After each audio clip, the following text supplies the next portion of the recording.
Good evening, YouTube. This is Kayleen String coming at you with my regular Sunday night dinner. And tonight is going to be kind of a repeat of what I did maybe a couple months ago with a contest, so to speak, between two different rations from two different countries with a same entree. Before, it was the beef ravioli. I had a Canadian IMP ravioli, and then the following Sunday I opened up a US MRE beef ravioli. Well, tonight is this SR6 or Menu 6. This is from 2022. And it has goulash, but it has another main entree. And so this will be a direct comparison between this 2024 US MRE Menu 22. So I just have that down there just to show what this one is going up against.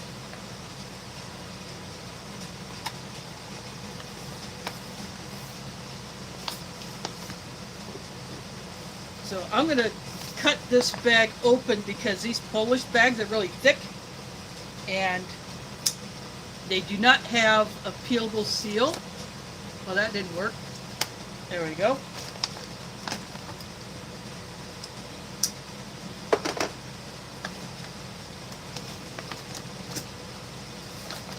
Let's get rid of that bit entirely. So in here we have an accessory packet, which I'll open up in a bit.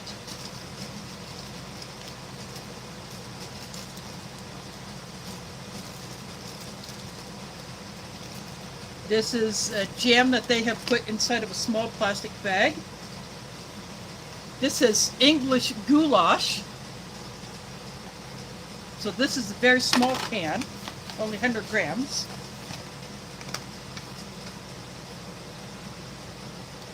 So the jam is blueberry according to the bag.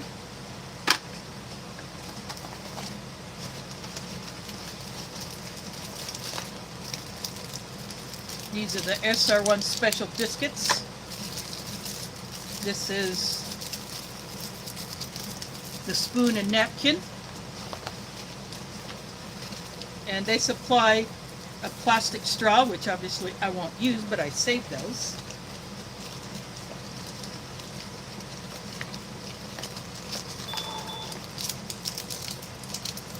This is one of the famous cereal bars, the fruit bars.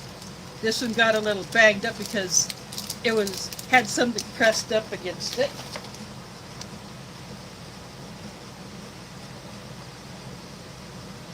And according to the bag, the ration bag, this is a cherry bar.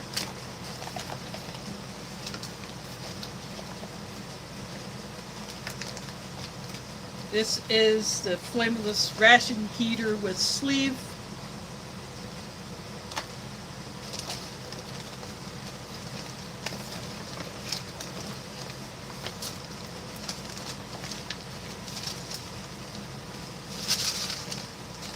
This is the well-known Polish instant tea. This is lemon flavored. It's a granular mix instead of a powdery mix. Get 2 twin packs of these special biscuits, by the way. And this is the Hunter stew with kielbasa, which means sausage. That's kielbasa is sausage in Polish. And this cardboard sleeve didn't do quite a good enough job in protecting this foil tin.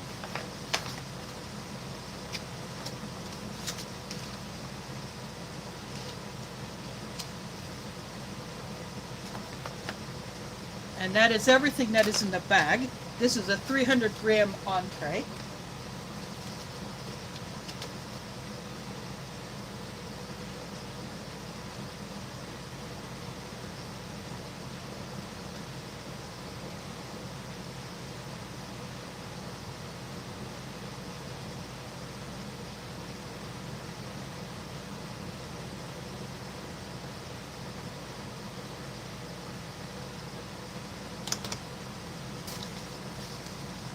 Let's see who we all got in here. Burger Butt is here. Cold War Prepper in the house. Waffles is here. Joe Mama. First time seeing that name in here. Oladipo, welcome. Thanks for dropping in. Haven't seen you in here before either. And Crystal is here.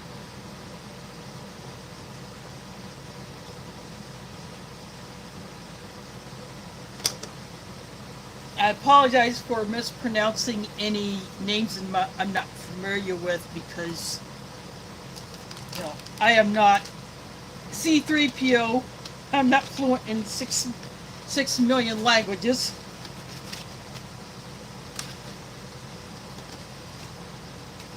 So the FRH I'm not going to use. That goes to the side.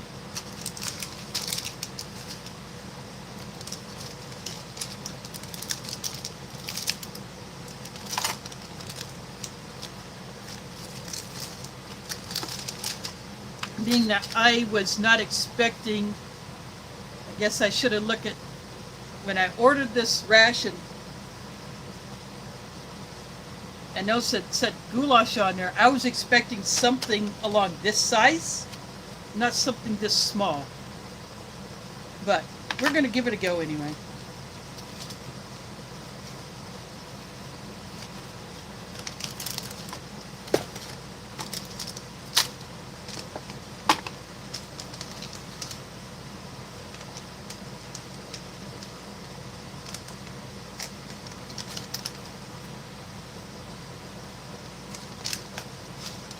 I am opening up the tea pouch.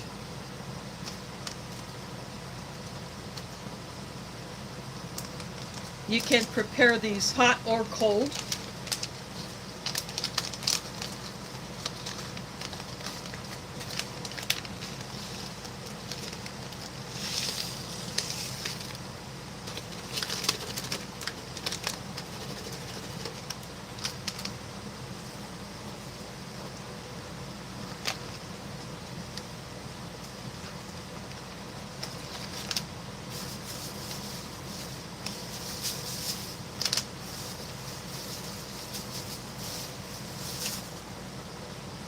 I'm going to do it cold this time.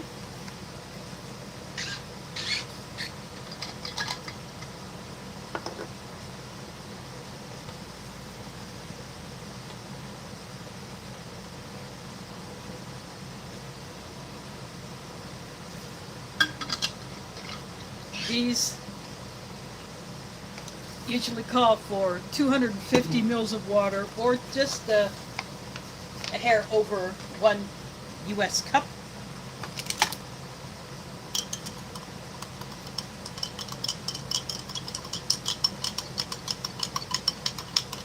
Only one drink in these rations. So depending on what menu you get, you could get this instant tea or you could get a coffee.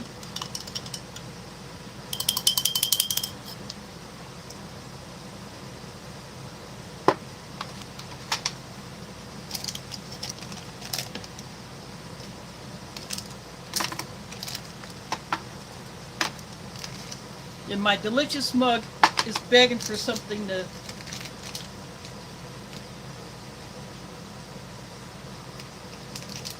come in it, so I'm going to go ahead and put something in there.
That is my favorite camp coffee.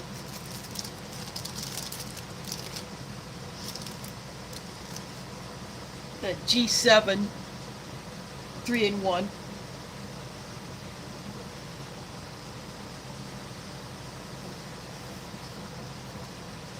So I'm going to go ahead and take this sleeve off of here. And whenever you get these, make sure that you bend this out, straighten it out, so that when you go to open it, it will be easier.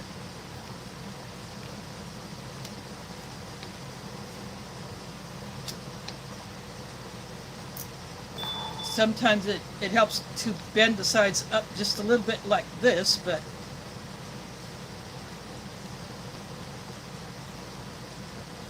no leaks in this, which is good. Otherwise, this ration would have been a hot mess.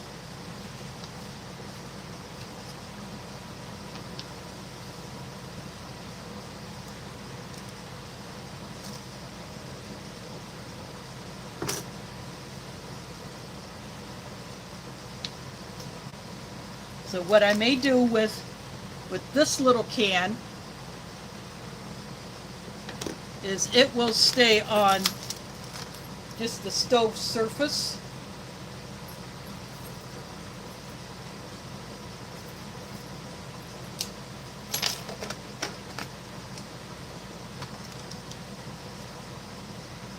Although I could put it in the pot, it'll just sit on top of this thing. Maybe this will help keep this from moving around too much. Then I will bring back my kettle for that, and I'll be right back.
Well, that little can just was not enough to sit on top of the big one, so it is just sitting on the stove top right next to that hot burner.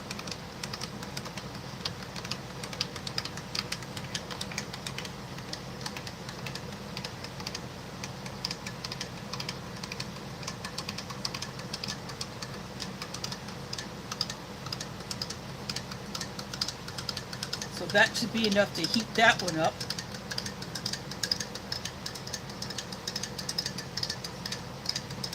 If I were to use the FRH, it probably would have had to sit on top of it. I don't know, but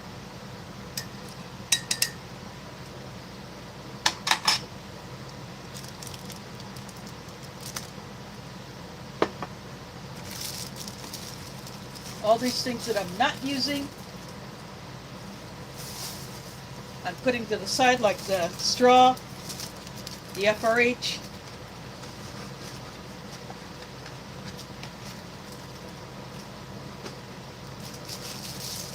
I will show you what is in here.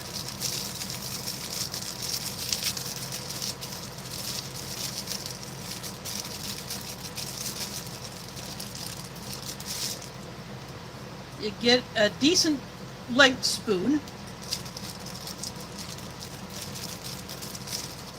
and a napkin. That is all you get in there.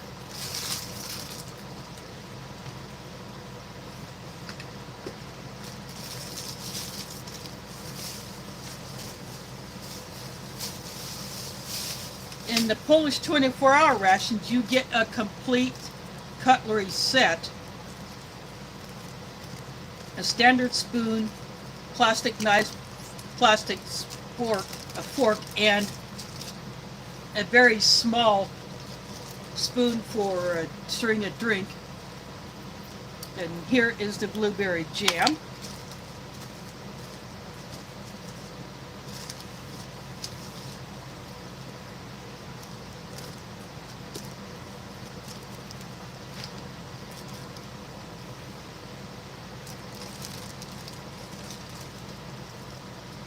Then in this bag,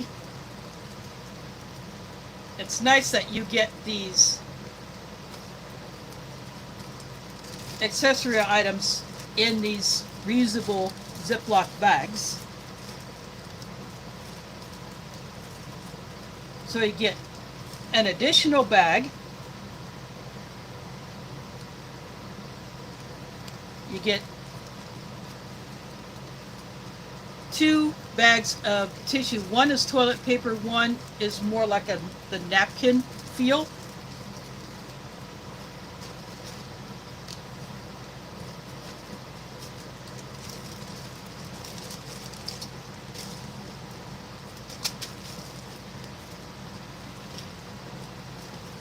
Then you get a Be Fresh lemon scented wet wipe.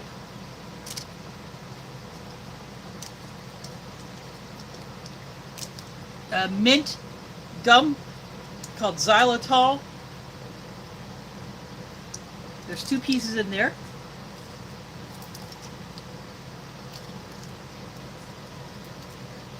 A vitamin C candy and a coffee candy. These are awesome, by the way. And salt and pepper. They've changed the packaging a little bit. The pepper packet used to be black, and now it's tan. So that is what you get in the accessories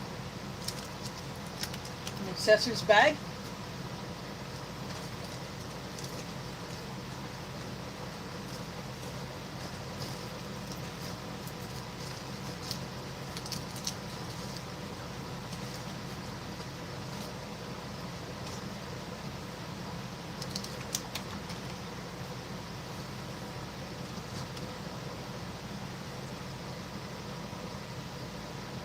Time and Tide is here. Thanks for dropping in.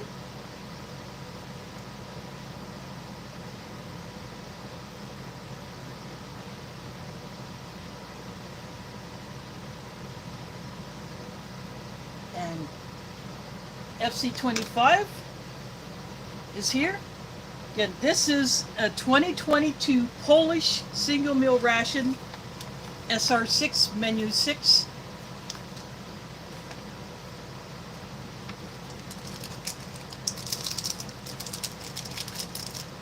It only comes with 1 drink, which is this instant lemon tea. You can do these hot or cold.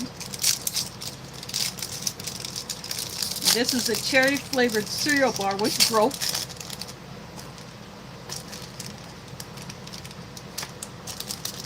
But that's okay.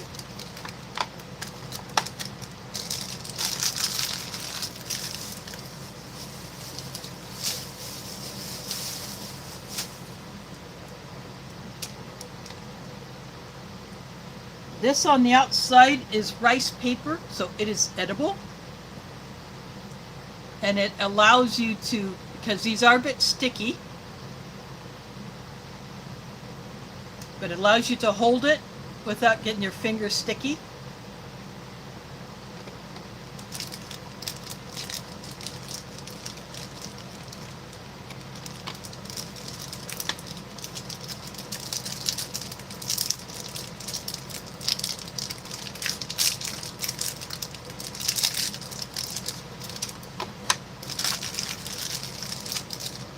I'm going to open up both of these cracker packs.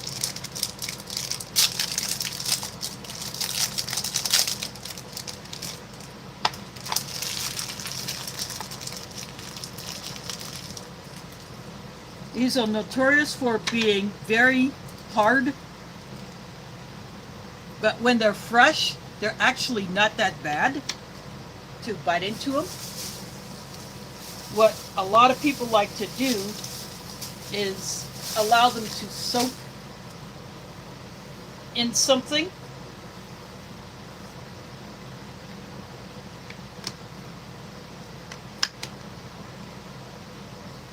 Such as the entree, or you dip it in there, you break it up and you could put it in whatever you want. So this is the top side. There are two different versions of this. There's an SR1 and SR2. I really like these. Some people don't. There was a guy who passed a few years ago. He was into the rations, but because he couldn't eat these, he loved to feed them to his rabbit, and his rabbit loved them.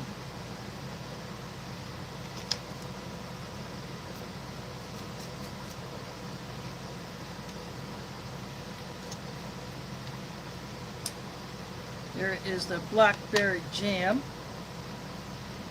There's a sense of the color of it on the foil lid.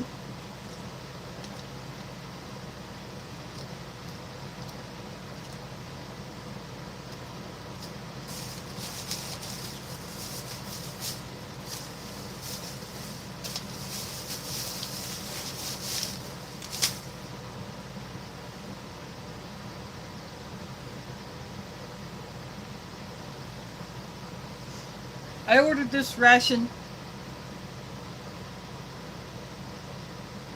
or I can't remember if I ordered it or if it was sent to me by another reviewer.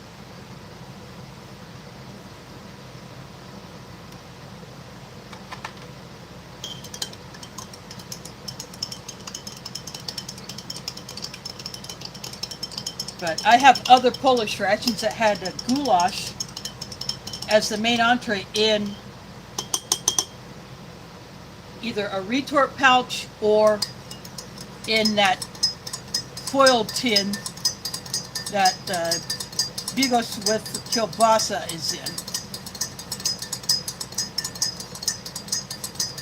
I've had it in the gray bag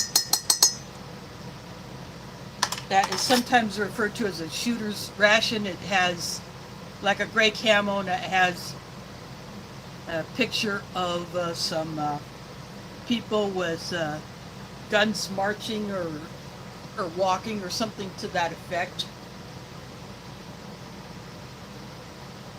And then I've had it in one of these green bags in the past. So this is the newest Polish ration that I've had, that, you know, this 22 in this green bag.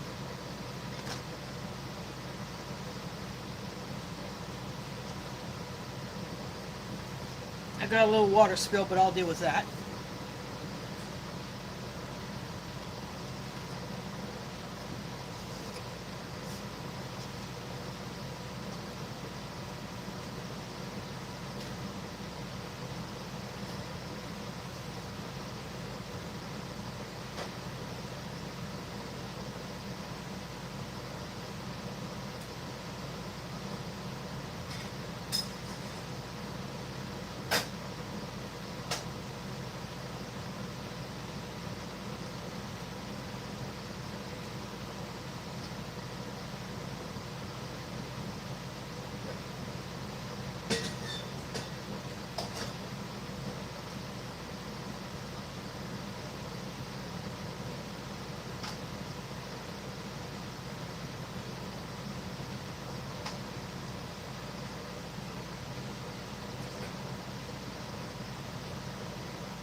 I am back.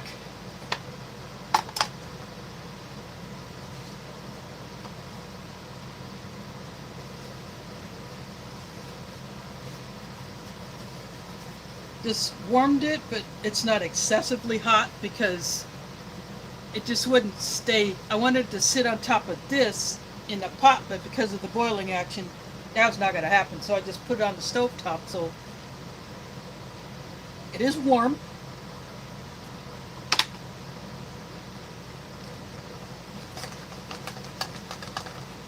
This is just a dome lid from my cookware that I have here at the house, in my apartment. I have a paper towel that I'm using to dry this thing off with. And I will wipe this up as well.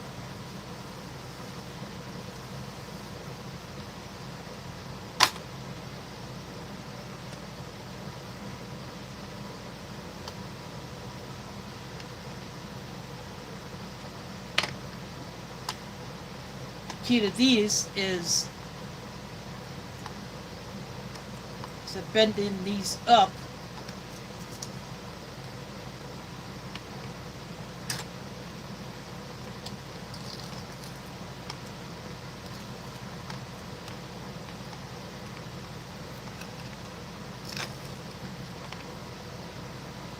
So Bigos is translated as a hunter stew.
I stashed the lid in the drink pouch.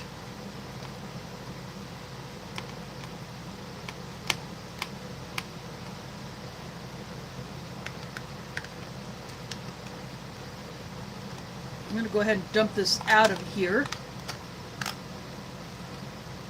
so I can spread this all out, show you what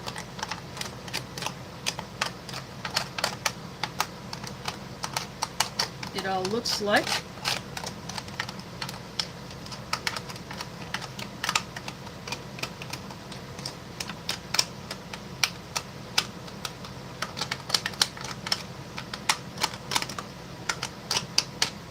Problem with these tins is they get so bent up it's hard to get it all out. But now you can get a good look at the sausage pieces. Generally this is made with a pork kielbasa.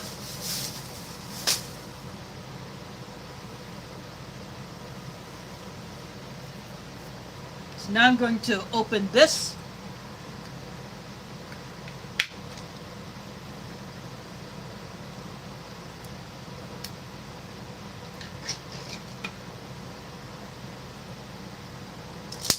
Well, this is not what I expected at all. This looks like a luncheon loaf.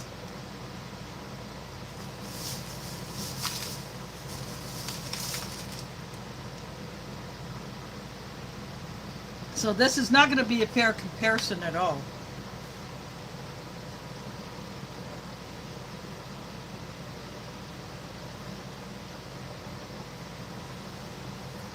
So an English goulash is definitely not what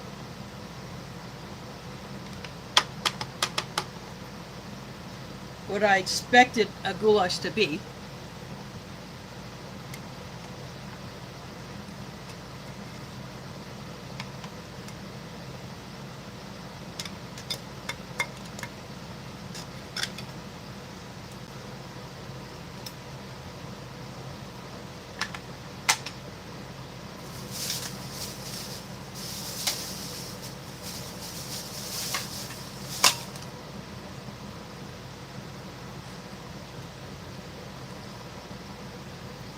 Unfortunately, this is not going to work out as I planned, but anyway, it is what it is.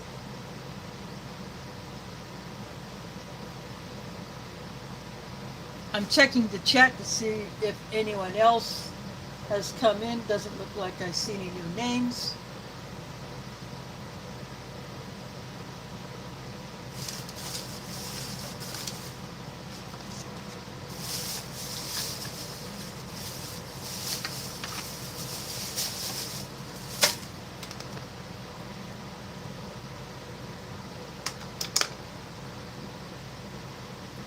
It doesn't look like anyone else new has come in.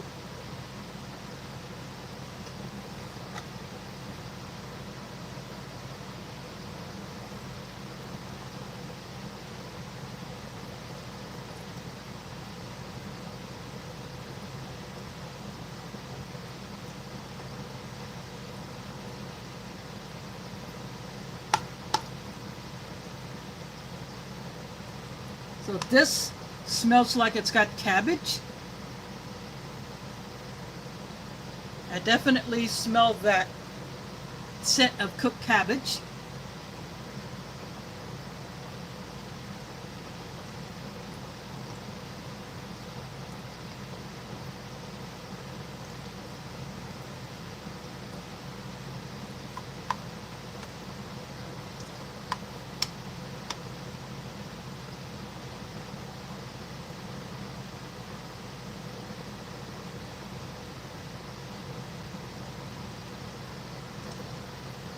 Has celery in it.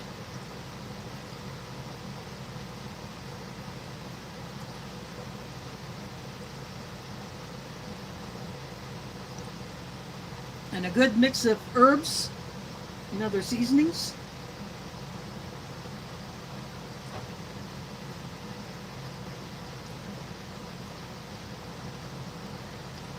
There's a bit of carrot in here as well.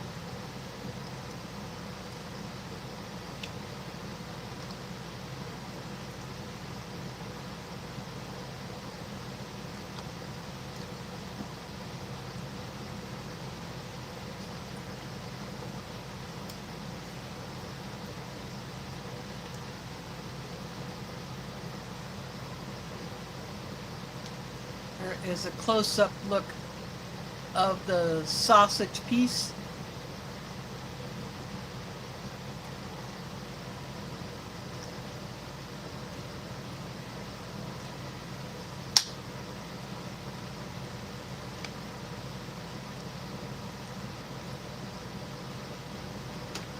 DeMarco, welcome. This is a Polish single meal ration from 2022. I thought this would be a goulash as we all are familiar with it, with meat in a sauce. Sometimes it can have rice, sometimes it can have pasta, depending on the recipe, maybe some vegetables, different seasonings.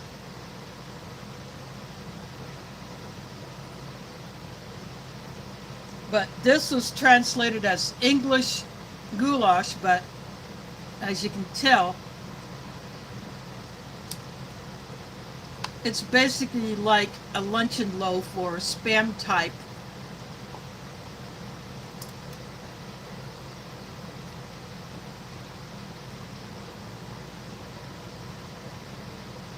In a broth.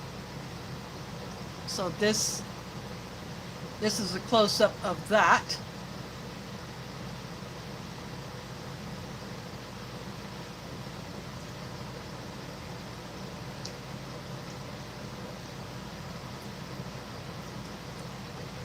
So this will not be the kind of comparison that I was hoping to do between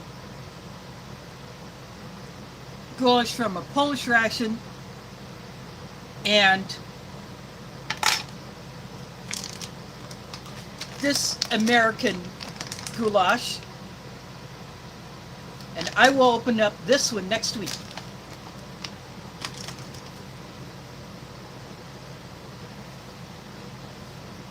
I got a completely different ration than what I was hoping to have, at least as far as the entree and this other meat item.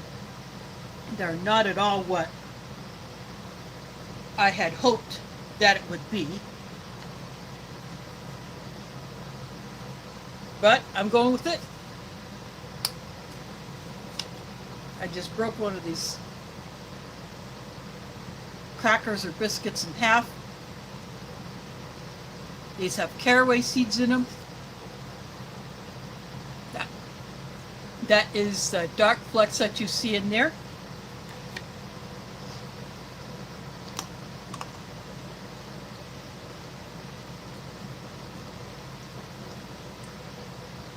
They are very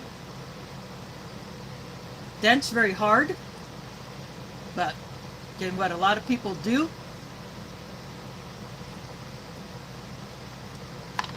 Now put it in there, let it sit there. Multi-Magnum is here. Thanks for dropping in. This Polish ration that said goulash is actually not the goulash that we're all familiar with, that I have had in other Polish rations. So this is Bigos or hunter stew with kielbasa, that's sausage. And this can translated as English goulash. That's what the bag said.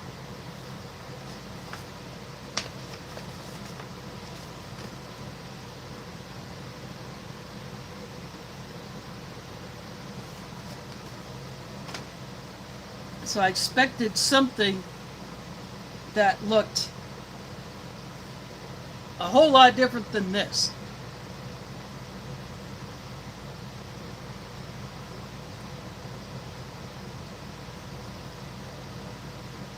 So I'm interested to know why this was called English goulash, and why is it different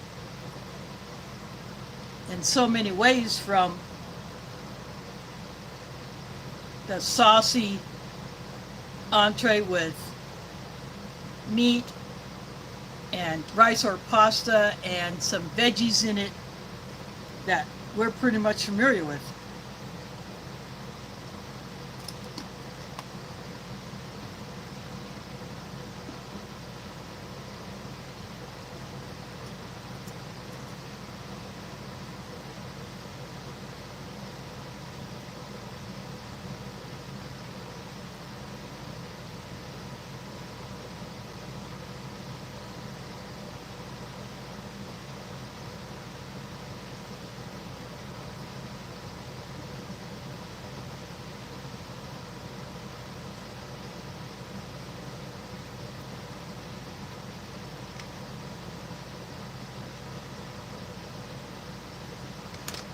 Welcome, Jeff. Thanks for dropping in.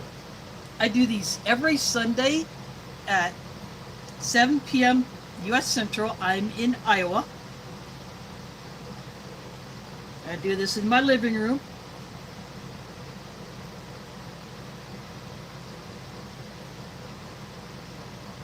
In my small apartment. And I make it work.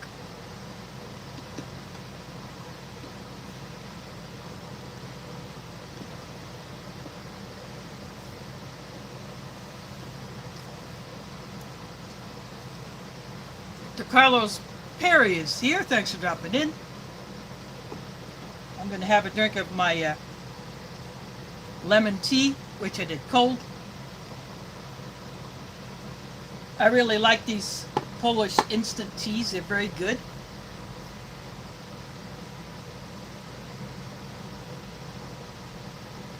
Andrew is here. Welcome. Thanks for dropping in. Good to see some new names in here I haven't seen in here before. This ration did not come with a hot drink, only the one. And so I like to have a hot drink with my ration, so I have my favorite instant 3-in-1 coffee, which is G7. And I got that in my delicious mug.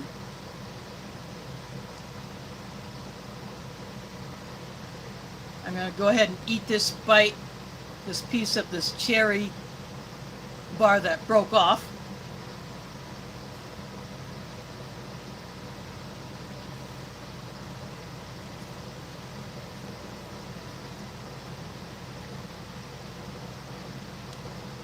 A sweet but very natural cherry flavor, which I like.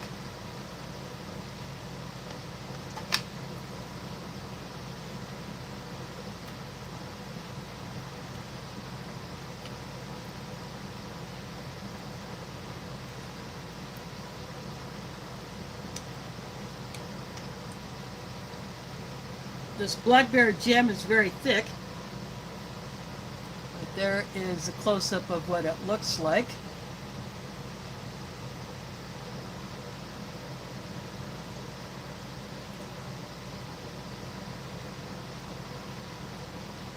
Very good blackberry flavor.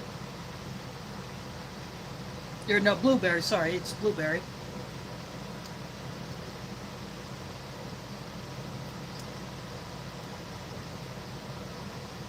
A little sweet, but not overly sweet, which is very nice.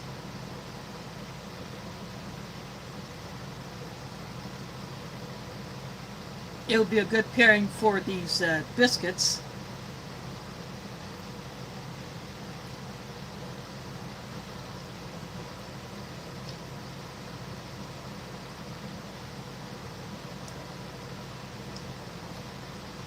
This kielbasa does taste like a beef kielbasa.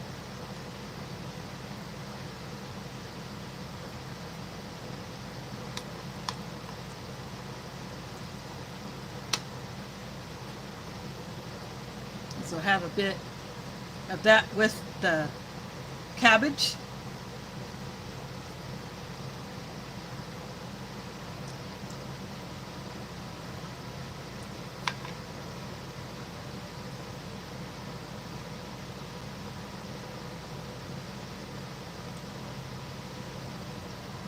Now this is called rice paper.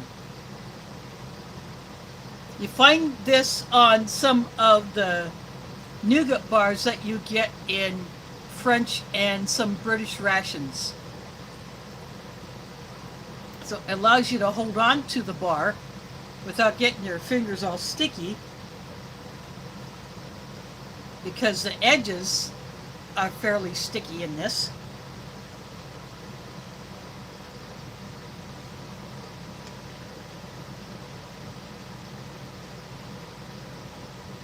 Mr. W Gaming, thanks for dropping in. Jeffrey Swan, welcome. Took Baby is here. This is a Poland single meal ration. SR6, menu 6.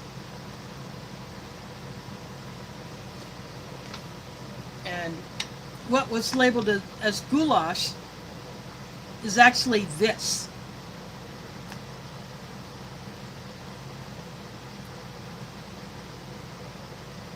It's like a beef luncheon loaf.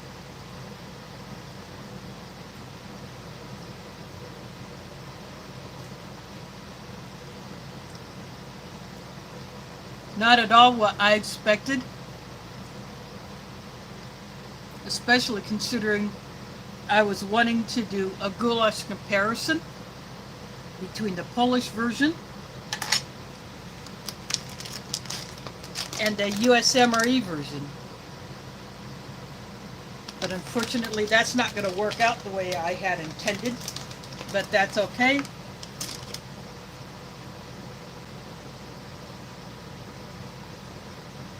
Joe is here. Thanks for dropping in. I have had the goulash, which is closer to what we know of it in other Polish rations. I was just expecting to see that in this one, but And I saw that little can. I'm thinking, why would they put a small amount of goulash in that little can? Not realizing that English goulash apparently is completely different than the American goulash or Hungarian goulash or Polish goulash that we're more familiar with. We've got these special biscuits.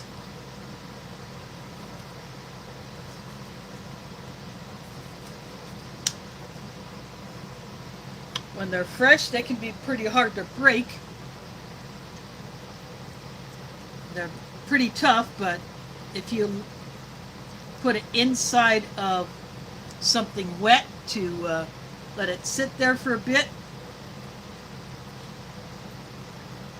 or just dip it in there,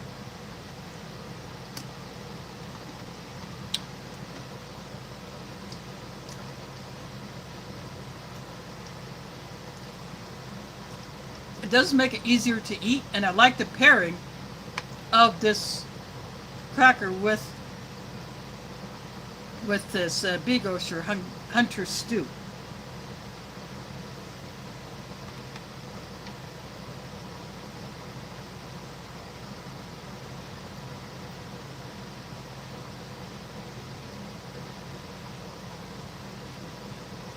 Because this blueberry jam is so thick, it's really kind of hard to get a scoop of it, so I'm just kind of rubbing it in there.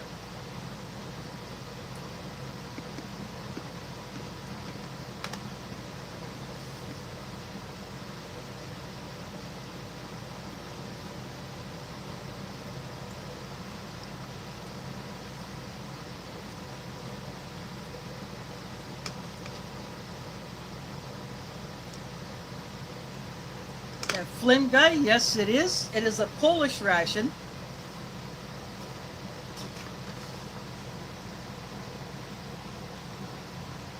It's a single meal ration.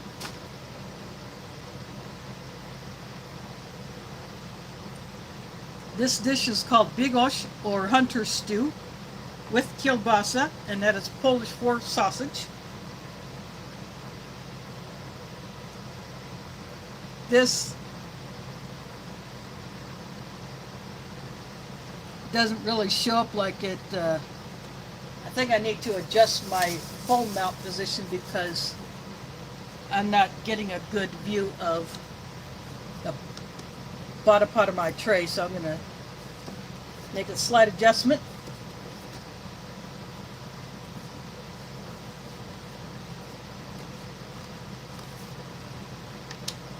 There we go. Now that should give you a better look at everything on my tray. You saw my arm there. My phone mount is off to my right, clamped to my desk, and I have my little table next to that.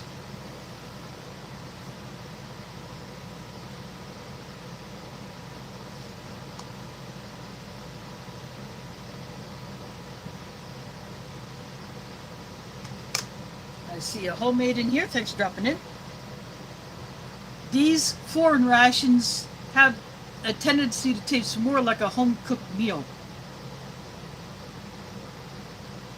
It doesn't taste so artificial, not a whole lot of preservatives. So you may not have the shelf life that you would have with an American ration, but the flavor is pretty darn good. I have no need to open up the little salt and pepper packets.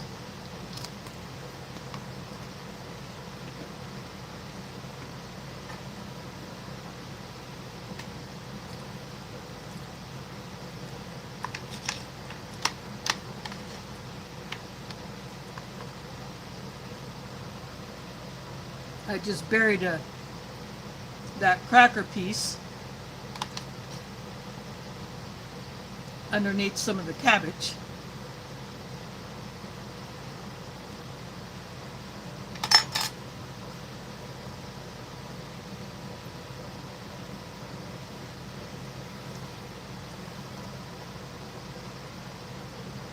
as far as the blueberry jam and these biscuits or crackers go, I like pairing it with the entree better than the jam. And with the jam being so thick, I'd sooner just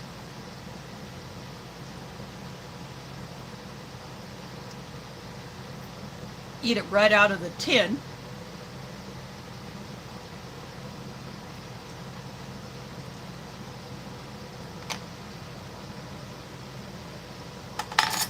The caraway is so much better with something savory.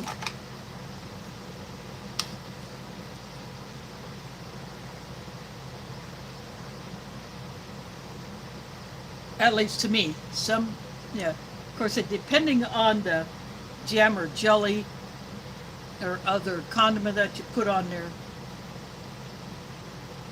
I think these are just made for savory stuff.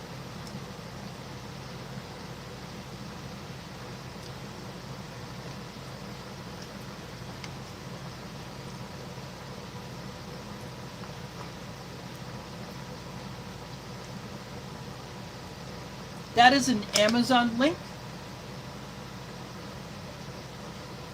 a shortened form of an Amazon link. So whoever clicks on that will take you directly to the Amazon listing.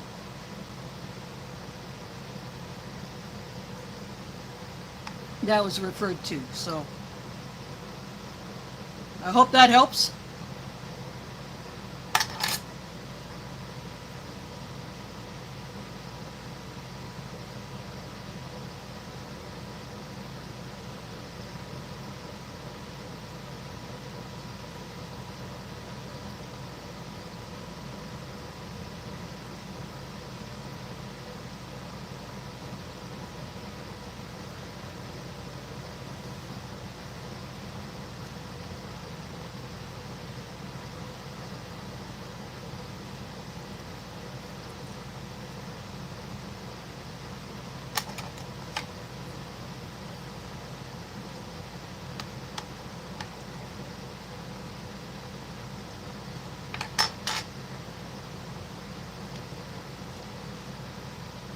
And this 3-in-1 coffee did not come in the ration. I just added it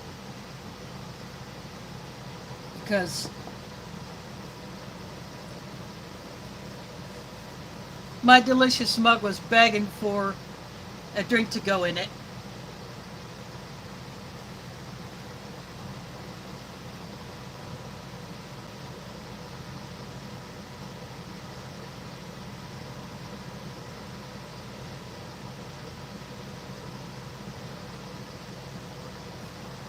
Yeah, customs here in the US can be a real bugger, so it's very difficult for us to get foreign rations.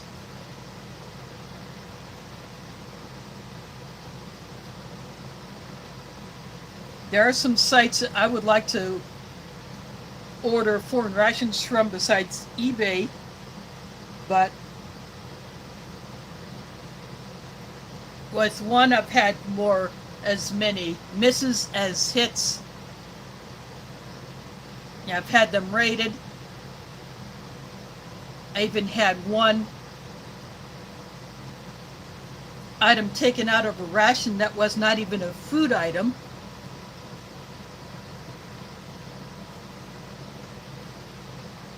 And I've seen other videos where drink mix packets were taken, cereal bars were taken, and they contain, it's not a meat item, but yet those are taken as well. What's up with that?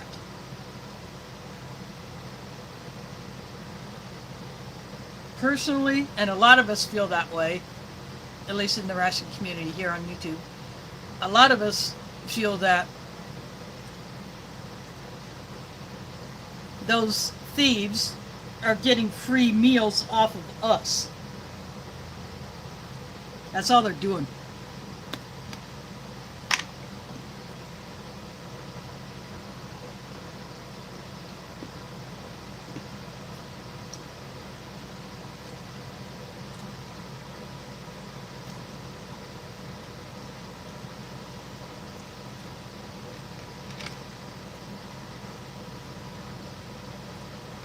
Dad. This is called Bigos. That is hunter stew. Kielbasa is Polish for sausage. And what I was expecting to be goulash is actually this beef luncheon loaf. Basically like a beef version of Spam. It translates to English goulash.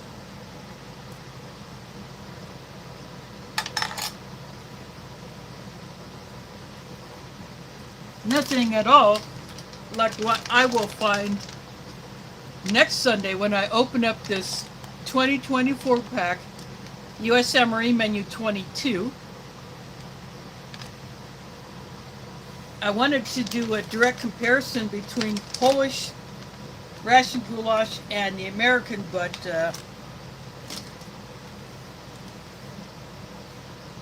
that will have to wait for another day when I can get the correct Polish ration.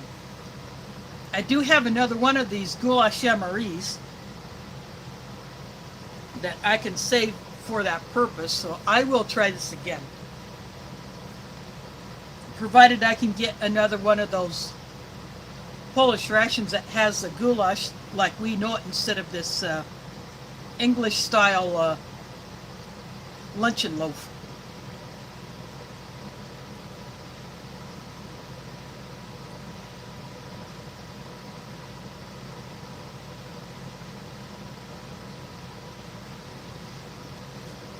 Yeah, another thing that, if we buy from a single, just a person, not a site, trying to get a foreign ration into the US, you may have to send a message to the seller saying that, you might have to do something which I will not say here, but I think we all get the general idea regarding the package.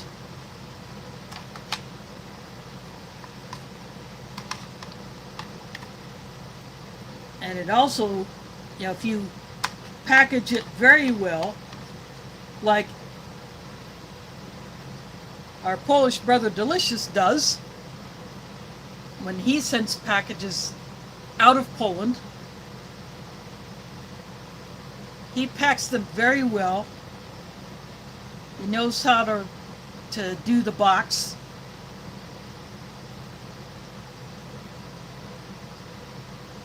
And I've had 2 packages sent from him.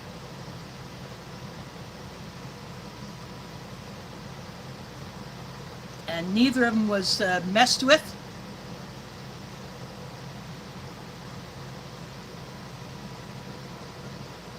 So I'm happy about that.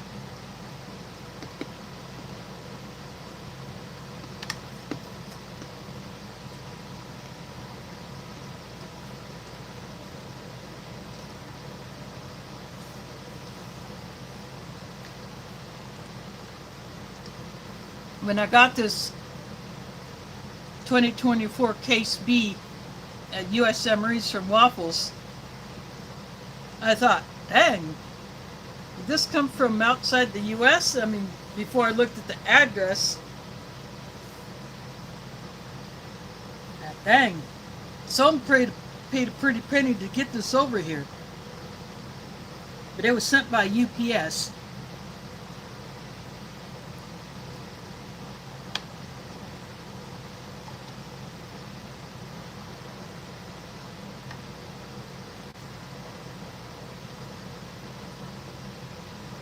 But that was a very good wrap job on that box.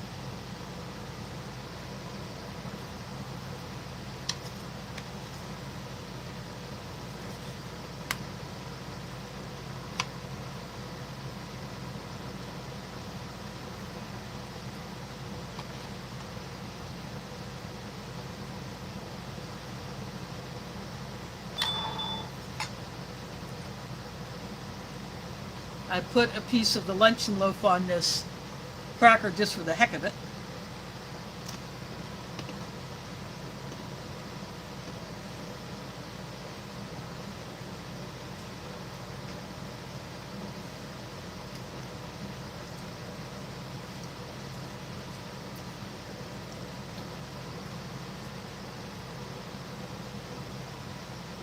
That little bit of the broth got into that, made it easy to bite into.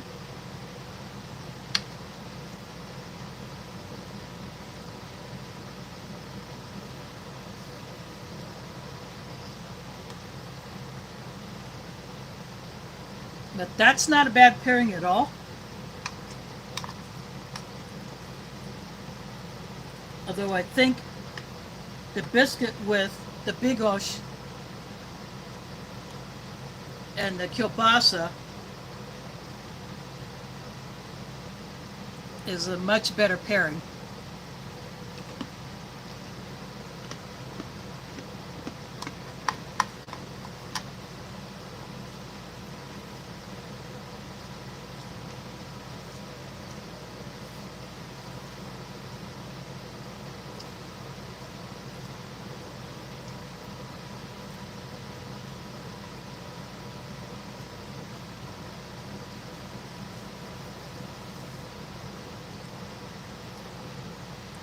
Now this tray that I have, I found on eBay several years ago, and it is exactly like one that a Canadian guy used to use in his reviews. I like the look of it, and I wanted an alternative to my 1983 buttercream colored Tupperware tray. And so I got it. So when I have a ration with multiple items like this, and the entree doesn't take up a whole lot of space, then I tend to favor this green one. But sometimes my old Tupperware tray that I got way back in 1983 will come out, especially if I don't have too many side items, or the entree is a freeze-dried one that once fully hydrated makes a huge amount of food.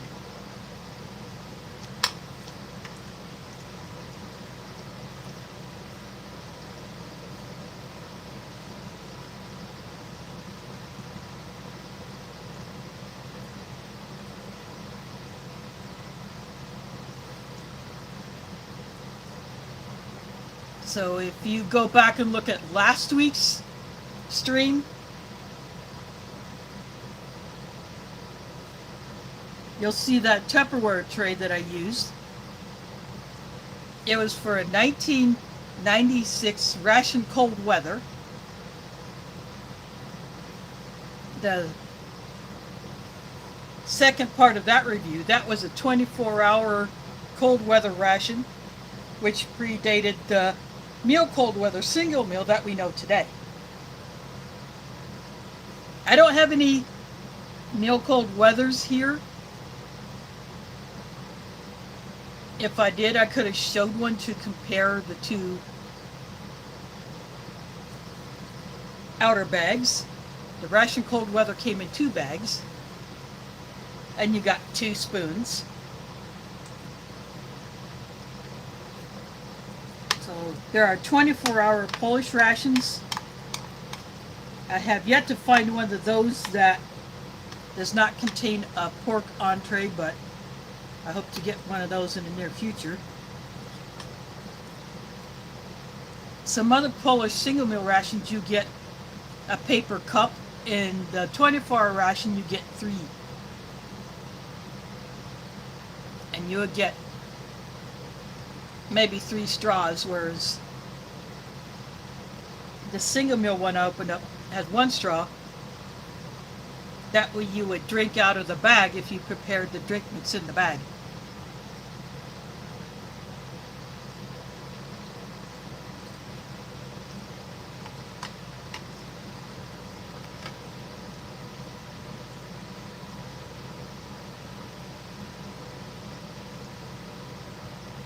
Welcome, Uyenzen. I apologize if I do not pronounce that correctly. But thanks for dropping in.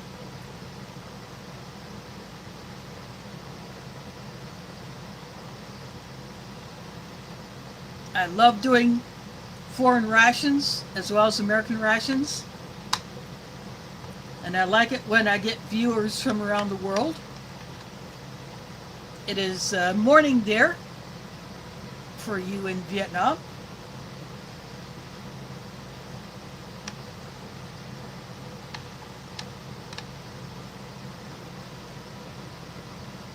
But what you're looking at is a Polish ration from 2022.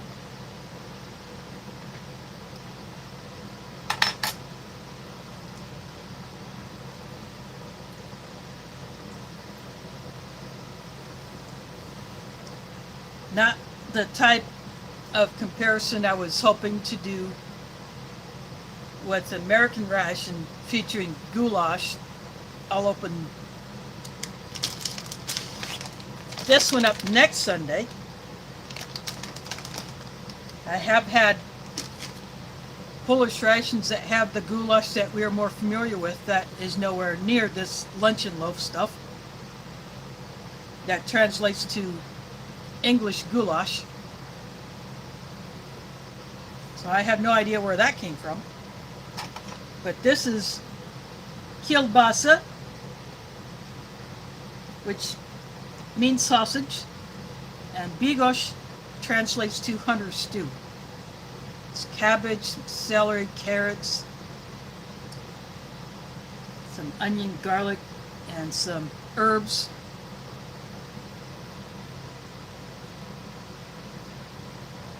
I wish I knew Polish better so I could have a bit more of an understanding of it beyond just trying to translate it.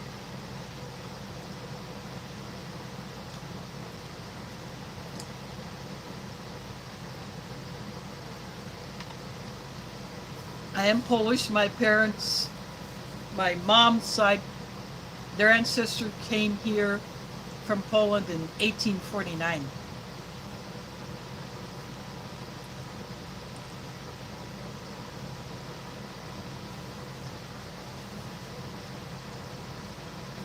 And speaking of languages, YouTube has now released wider availability of auto dubbing. And what that allows viewers to do is to hear the spoken words of auto-dubbed videos in their language instead of the uploader's language. So for instance, if a supported language was included, my voice would be replaced by an AI-generated voice speaking French or Spanish or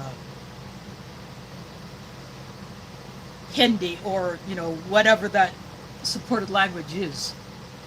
And more languages are being added.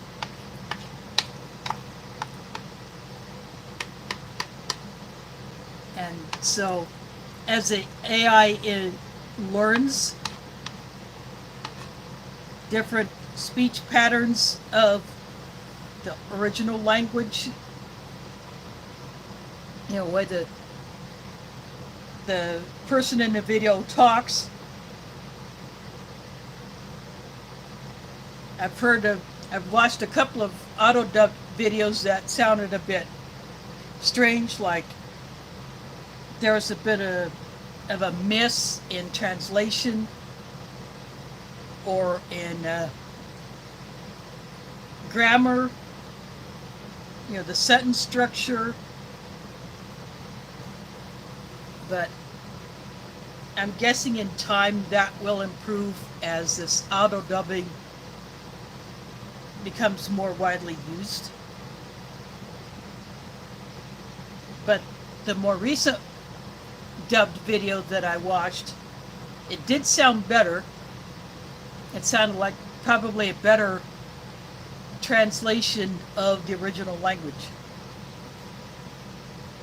There's Food Forest Permaculture in the House from the west coast of Canada. Thanks for dropping in. And this is not the goulash that I was hoping to see.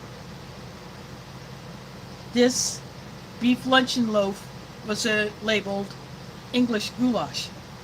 This is a hunter stew with sausage.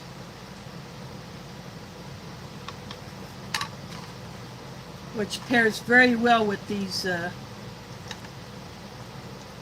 special biscuits, or some people like to call them Panzer Waffles, Tank Treads, Armor Plate, because they are initially hard like hardtack, but they do soften up fairly quickly.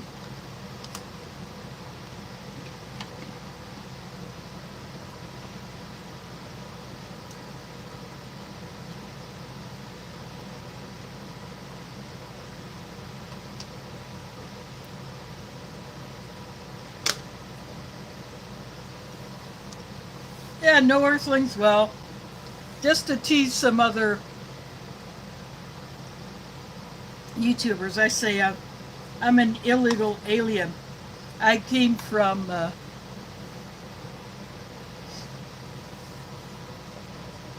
planet that's I like to use Arrakis from the Dune movies or the Dune books. I like to say I came from Arrakis. Or if I were to go with the Star Wars theme, I could say I came from Endor, home of the Ewoks. Just to be a bit goofy.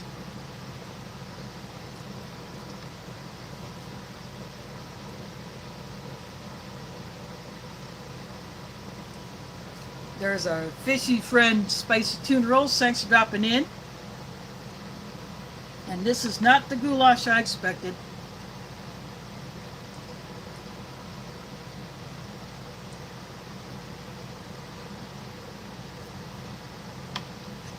But since I have another Goulash MRE, I'll sit on that one.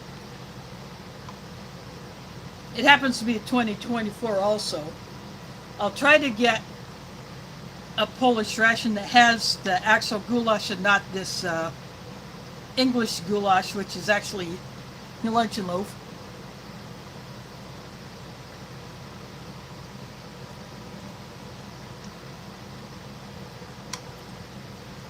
I would sure like to know how this stuff gets the name goulash over in England.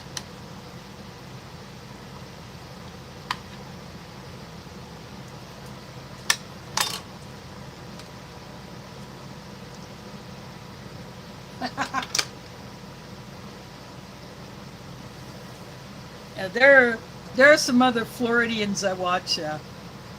How to Garden. He's in Florida.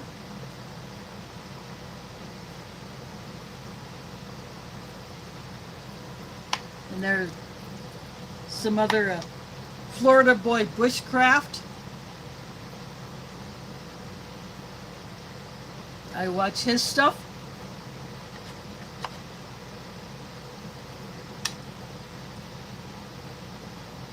Bury that piece of cracker underneath the cabbage.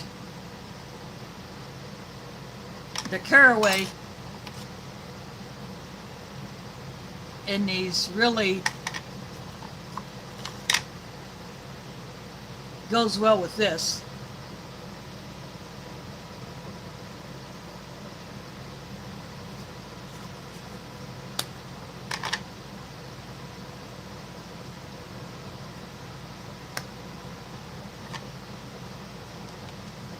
This blueberry jam, although I like it, I mean, it's a good jam. It's very thick. I almost have to just kind of rub it like this just to get any on the cracker.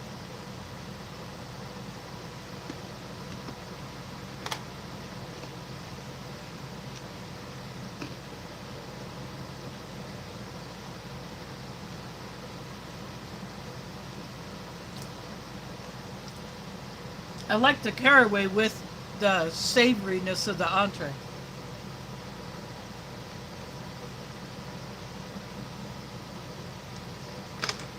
Yes, Robbie, that is correct. This is from Poland. This is menu 6 from 2022. The lot code in the label here has the year of production. This is the Best Buy. So European or foreign dating style. So this is the day of the month, and then the year. So November 30 of 2024 was the Best Buy date on this.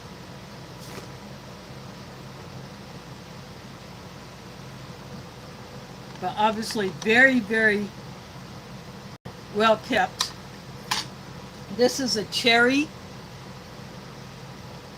They call it a fruit bar, but it's like a fruit cereal bar. This is rice paper on the outside. People have tried to peel this off, but because it is rice, you eat it. And what this does is allow you to hold the bar without getting your hands all sticky from it.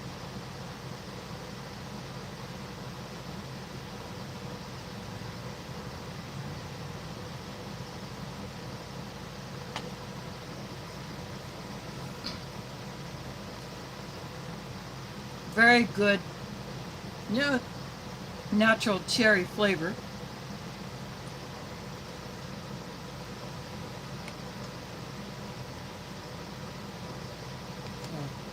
Dancing on the Sun, welcome.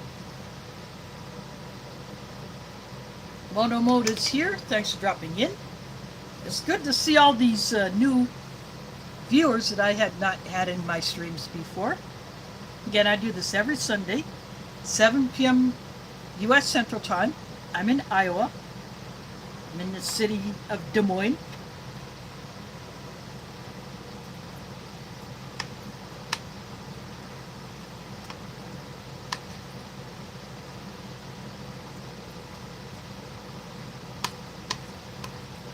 So I'm sitting here in my living room doing this.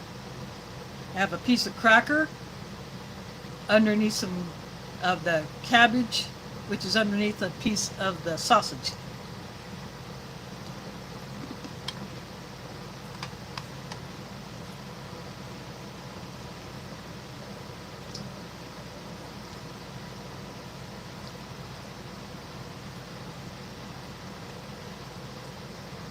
The Bigos is Polish comfort food.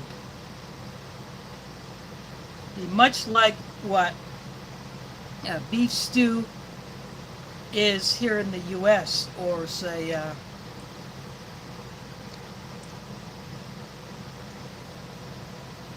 any kimchi would be in with the Korean cuisine.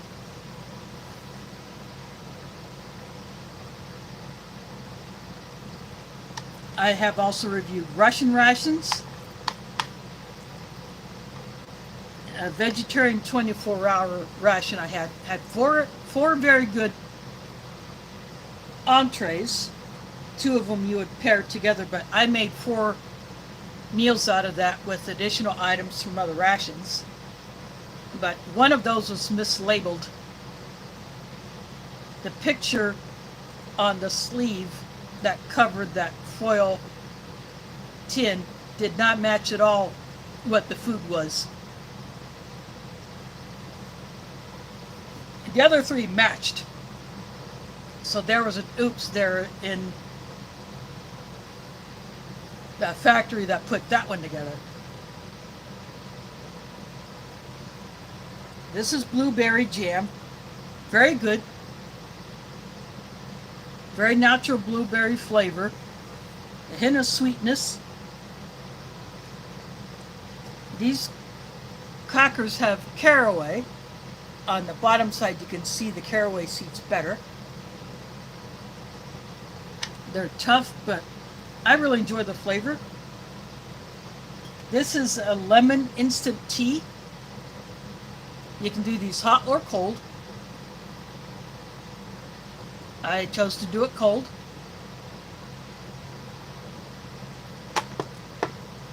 Very good natural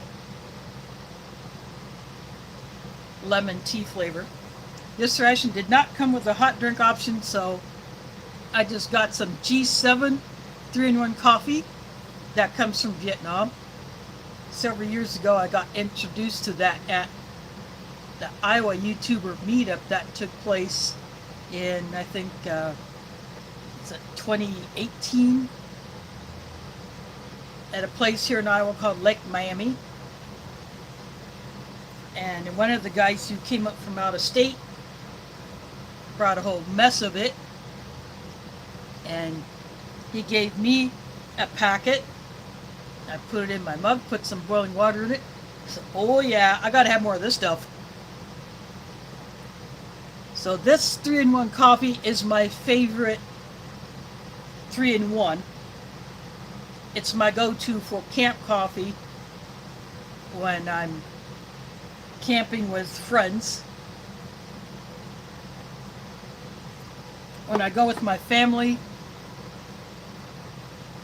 we just generally drink regular perk coffee in a coffee maker, plus we have a percolator that goes on the camp stove. You got a bunch of adults who like their coffee, you got to have two going.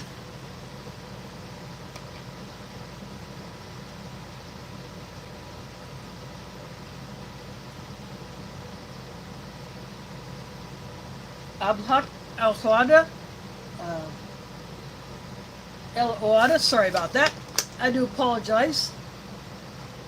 I am not sure of how to pick out some names that are not from languages that I know. I messed with Russian way back in the fall of '87, just as kind of a side thing, not for credit, not as serious as Cold War Prepper did.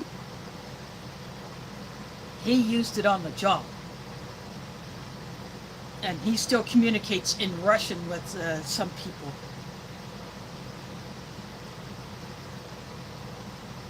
You know, Russian is their first language, so he communicates with them. But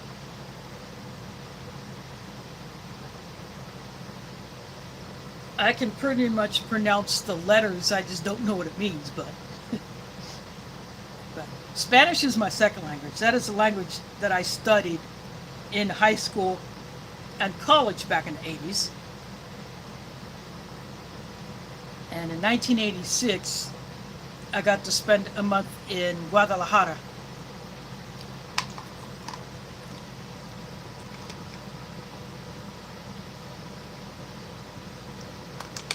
Now, welcome, Locutus. 2022 Polish single meal ration, menu 6.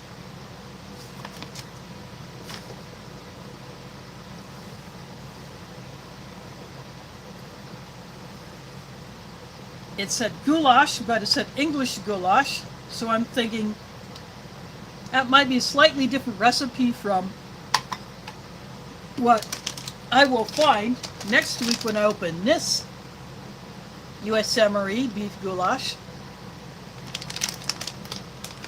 But instead, I got 100 grams of basically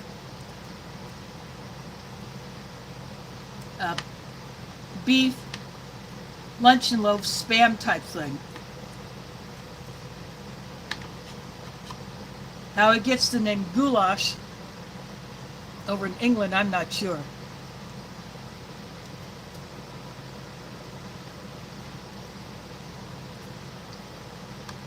But it's very good. Because I was expecting something different, I warmed this by sitting that little can on the stove top. This is Bigos, hunter stew, and kielbasa is Polish for sausage. You go into a store and you'll see a package that says Polska kielbasa. That just means Polish sausage. And it's a particular seasoning recipe that is used in the meat.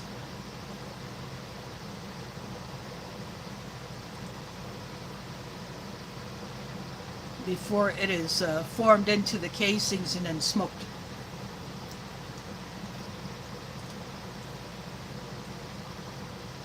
This has cabbage, a little bit of celery, a little bit of carrot. The red comes from a tomato sauce base.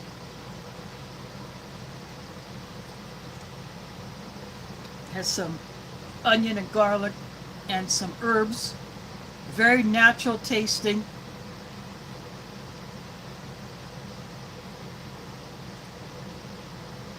This is Polish comfort food.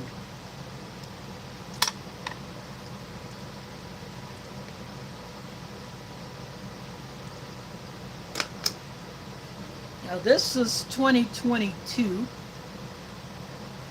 and had a Best Buy of November 30th, 2024. So,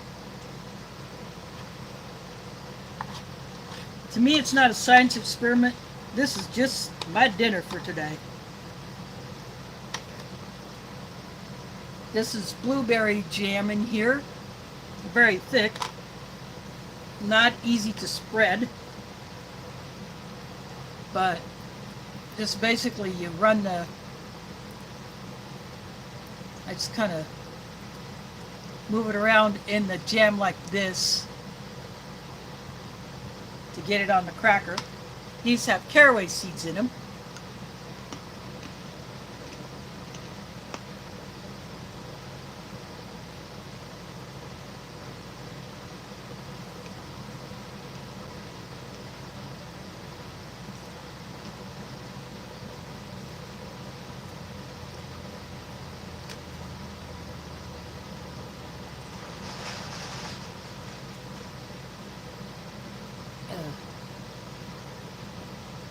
Inya, welcome. Thanks for dropping in. I hope you enjoyed this stream. I hope I pronounced that correctly.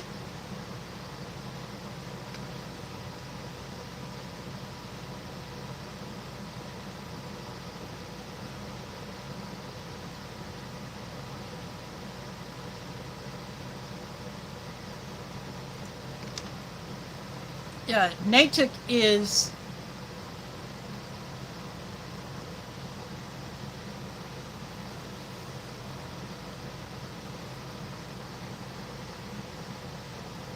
the place where the US rations are developed. They don't produce the rations themselves. They develop the menu items, they test,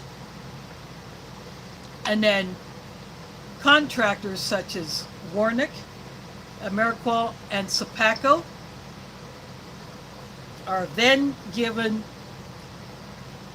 the recipes and the amounts to produce for each item, and then they package the items into, this is the current packaging style of US MRE. They used to come in a different style of bag. You can see the items in there.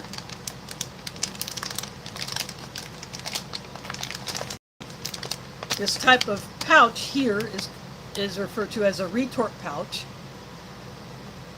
It makes it, it's like a can, it makes it shelf stable where it does not have to be refrigerated. And there are other items in here to complete the meal to provide the approximate calorie range that Natick calls for.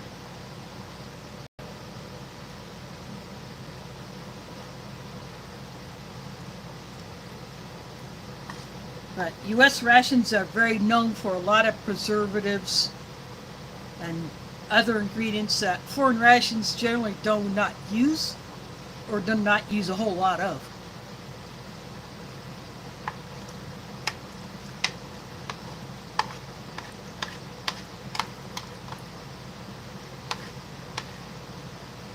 And these rations end up on the civilian market as military surplus, even though on some rations it will say sale is prohibited, but when they do come out as surplus, then that's fine. Canadian rations say the same thing, but when they go out on the market as surplus, then it's okay. This is rice paper on this cherry flavored cereal fruit bar. Very natural cherry flavor, just the right amount of sweetness. This rice paper is edible. I've watched some YouTubers try to peel it off, but you can just eat it, and it makes it easier so that the edges, which are sticky, you don't have to touch that and get your fingers sticky.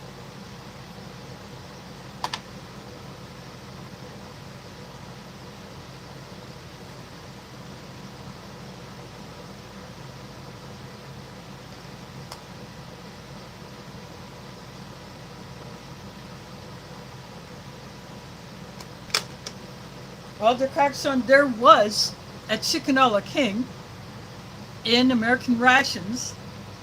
In fact, that is what I ate for my dinner last Sunday. It came from a 1996 cold weather ration known as a Ration Cold Weather, or RCW. It was a 24-hour ration which was in use before the meal cold weather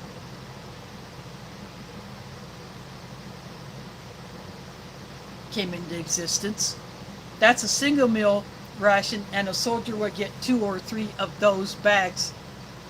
Whereas the Ration Cold Weather, the soldier was given the 2-bag set, and that was it, unless you got what is known as the, nowadays would be the Modular Operational Ration Enhancement, or more, which contained additional ready-to-eat food items and maybe another drink powder or two to provide more calories and nutrition, especially on very, very active days.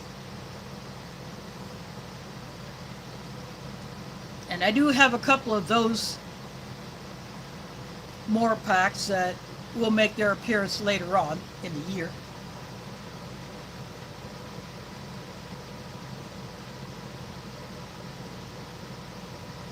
There is Tim Riley in the house. He's also here in Iowa.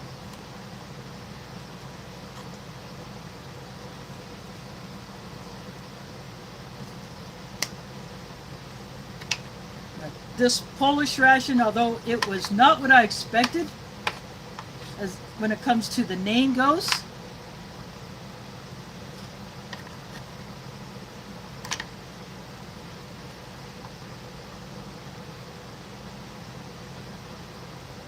I'm still happy with it. I was just expecting something else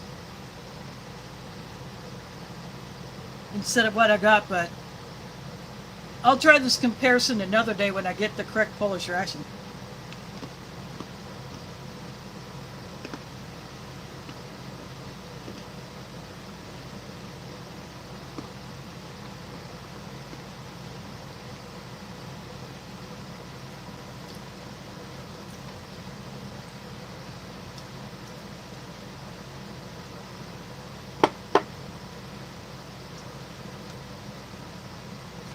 The lemon tea is a good pairing with this Bigos.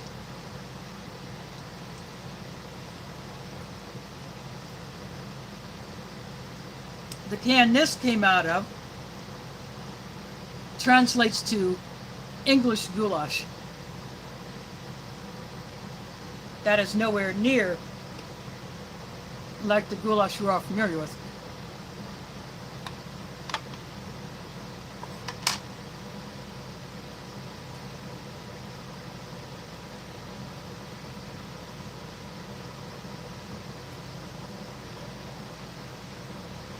Yeah, these rations, whatever country they come from, the intent is to get food that's shelf stable, that has, you know, a balance of nutrients, carbohydrate, and the proper amount of fats, both animal and vegetable fats, protein. Even vegetarian rations, you get plant-based protein, so you get that.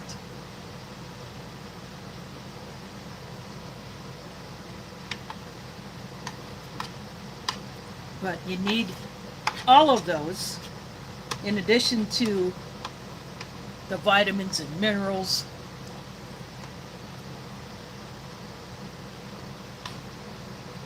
But you also want flavor. And the chicken a la king that I had last Sunday from 1996, it was a freeze-dried item, so I had to put boiling water in it and let that sit for several minutes to rehydrate it. That had very good flavor. I really enjoyed chowing down on that. That was made by a company that we now know as Mountain House. It was originally called Oregon Freeze Dry. They're still based in Oregon, and sometimes on some of their corporate stuff you may see Oregon Freeze Dry, but we know it as Mountain House, and they are known for making freeze-dried food that can last up to 30 years if stored properly.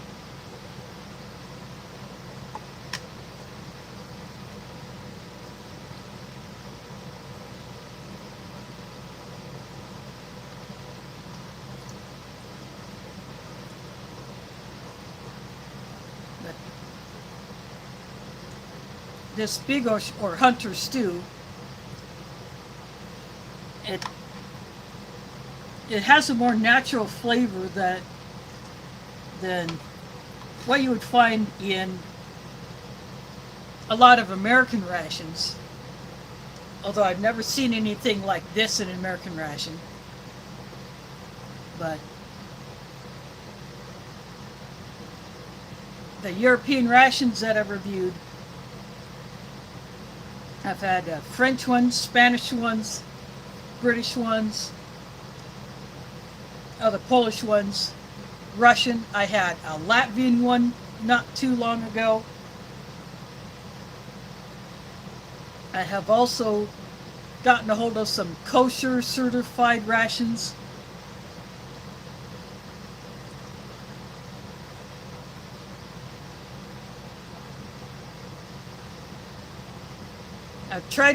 I've had a German ration once, that was years ago. I've had some Norwegian Arctic field rations, which also featured freeze-dried entrees. I've never had a bad one of those. And they have some very unique entrees in them, at least for here they'd be unique. But over there, that's just comfort food.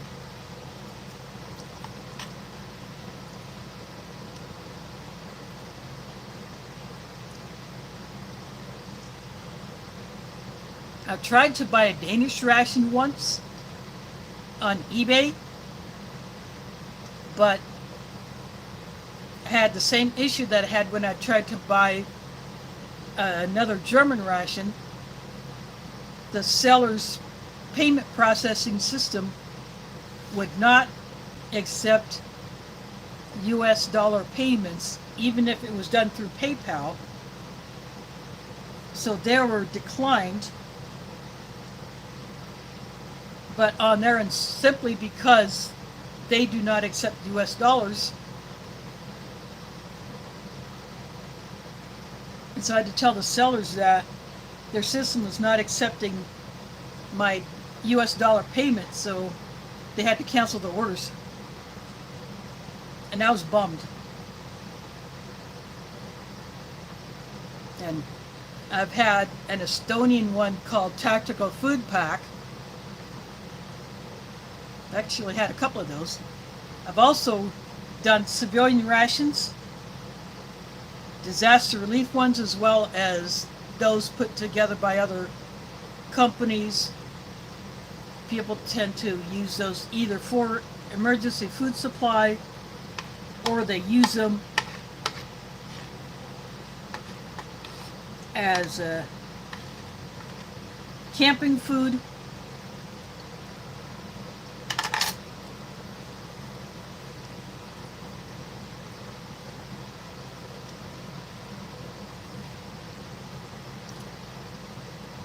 There are some companies that will do rations on request for first responders. XMRE has one called the Blue Line, and they have the logo of a typical emergency service firefighter type or EMS type logo on the bag. And then DAF from Chile has done military rations plus rations for Chilean police, as well as general civilian market. And although I've seen other YouTubers do it, I've never gotten a hold of one. There's a Russian prison guard ration, and those were issued to Russian guards who would be transporting a prisoner over a long distance. And so they would get that ration, and then the prisoner could either get one of those rations or some other food, just depending on what was issued for that particular trip.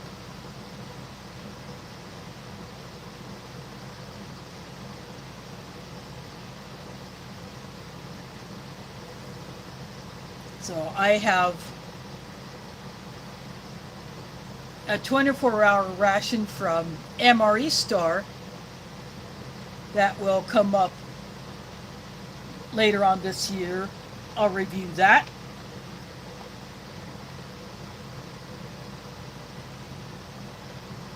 I've done a humanitarian daily ration in the pink salmon colored bag. And then there's a newer version of that called the Survivor Daily Ration, which is somewhat similar in components and calories.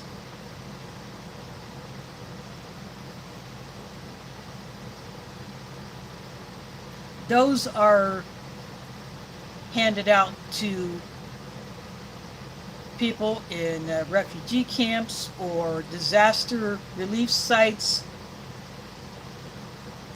where it is not possible to have a proper kitchen. So the people at that location would be given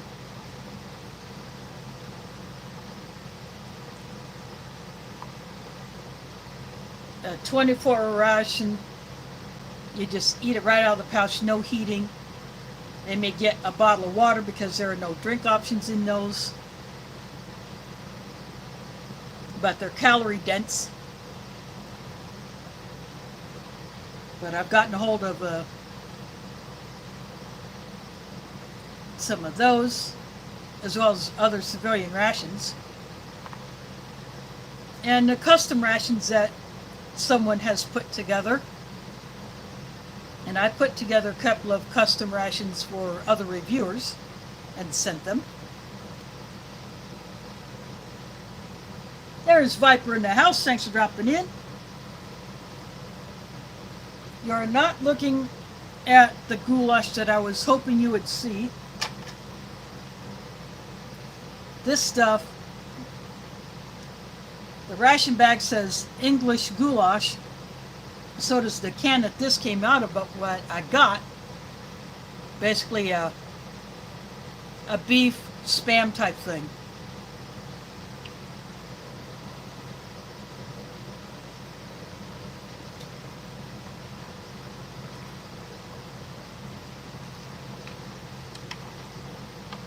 I had no idea what to expect from it, so I heated the can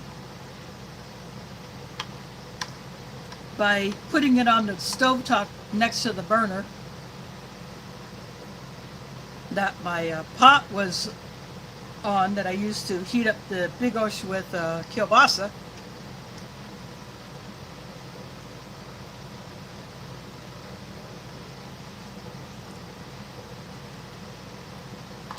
So it is not the goulash that will look anything like what I will get out of this when I open this next week.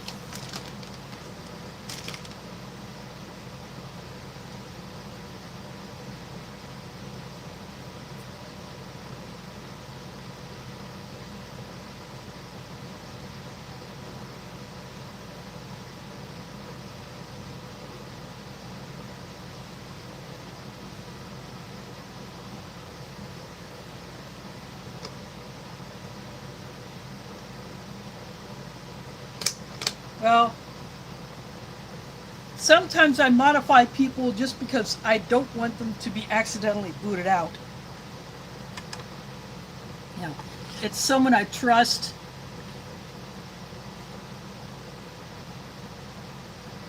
To help me look after the chat, because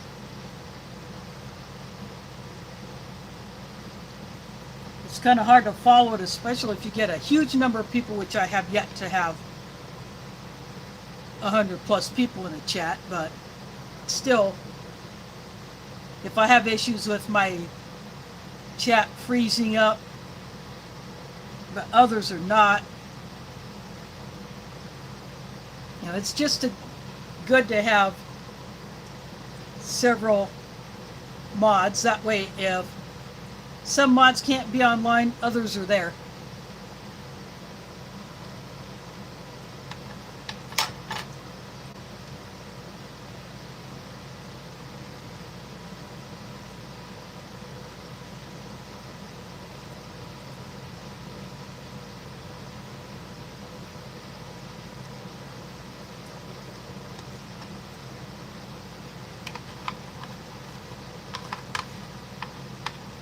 I'm a mod in several channels, but because I'm on my tablet and sometimes my connection can be a bit unstable, I have been known to accidentally boot people or put the wrong person in timeout. And then there have been issues with no mod action, but yet a comment has been filtered out, like I think about a couple years ago by now. One of my regular viewers had his comment blocked, and I looked at the comment, said just saying hello, and that was blocked. That was filtered out as an inappropriate comment. So that has happened. Mods have been kicked out. So it's really weird when that happens. It's just some of those weird things that happen in these streams.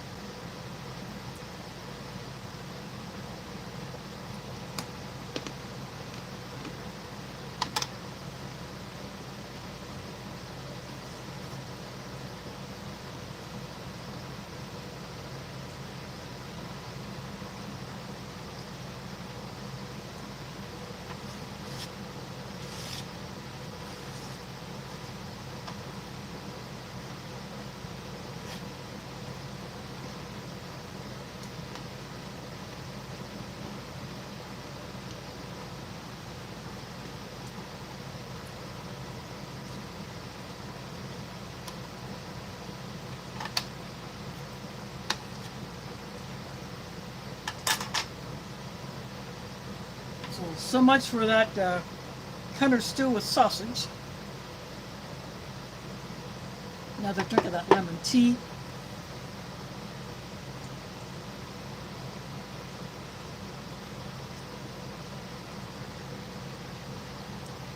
These Polish fruit and cereal bars are really, really good.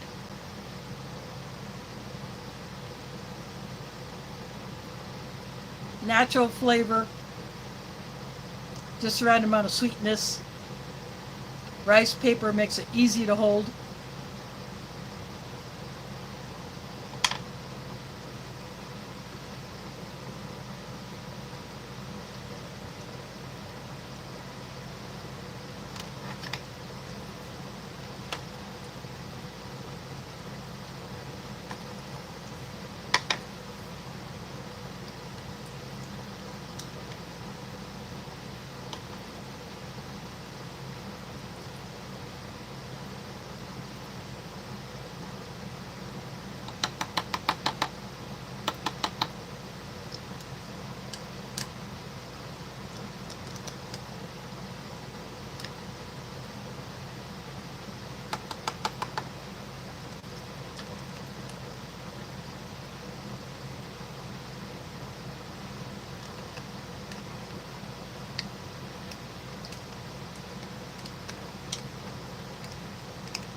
I got the rest of that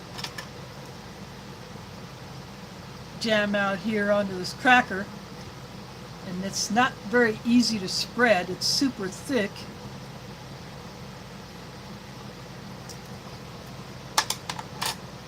But these Polish crackers, to me, are better with the entree. These are better with savory things than sweet, but I still love them.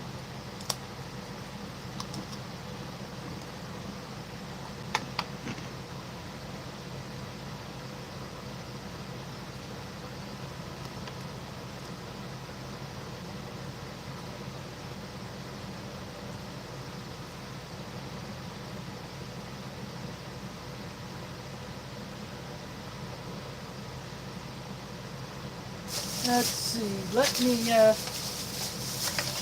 one of the wrappers.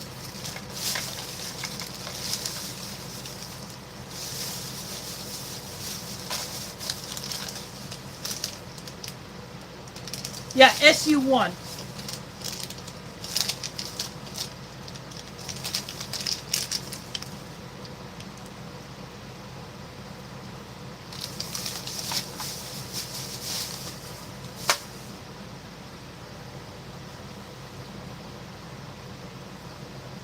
I also like the SU2s. And then last year, Delicious sent me a box with several new crackers that were supposed to be going into Polish rations, but those were introduced after this ration was packed. This was from 2022.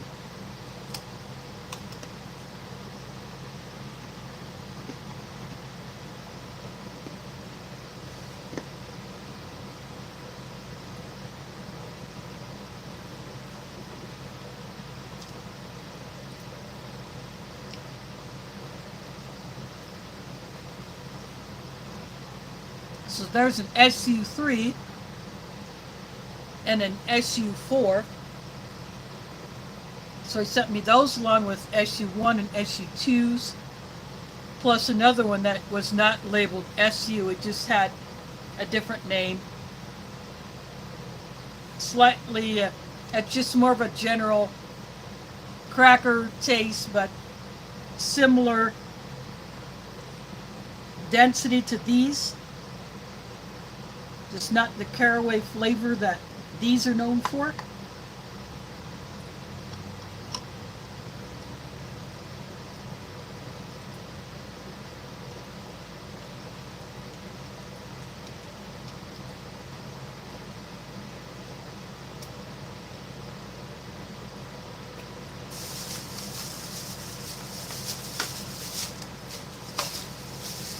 So I have a video of just those crackers. And he sent me a chicken pate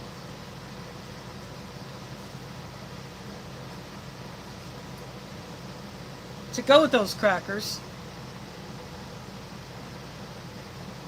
That was a very good pate, by the way.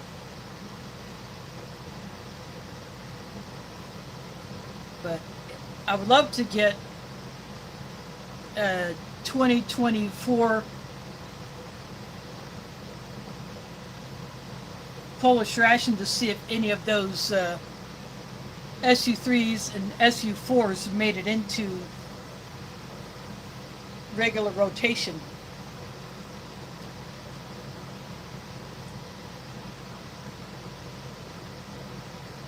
One was an onion flavor, and then the other one was supposed to be just a meat flavor.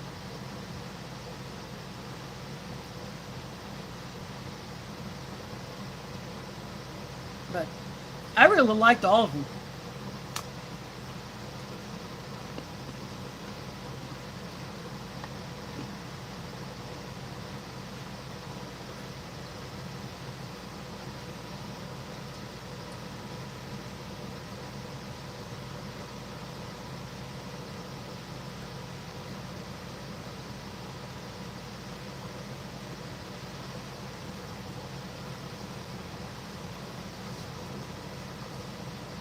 Are you referring, Viper, are you referring to crisp breads?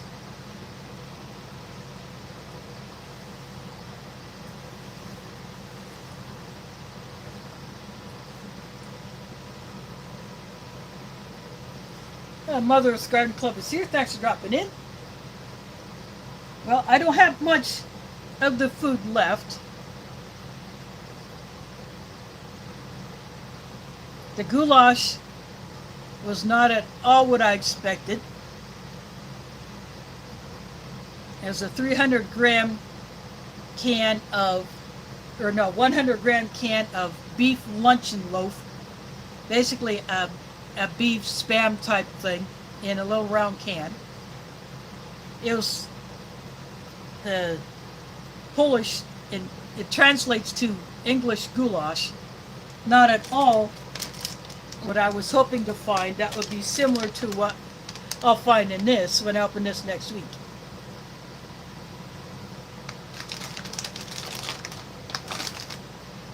So the entree was Bigos, which translates to hunter stew. And then the kielbasa is just sausage in Polish. As a beef sausage.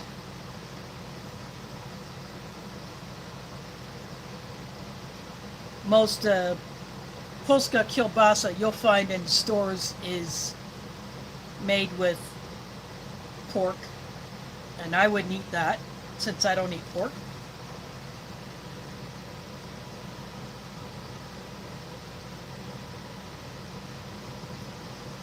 Yeah.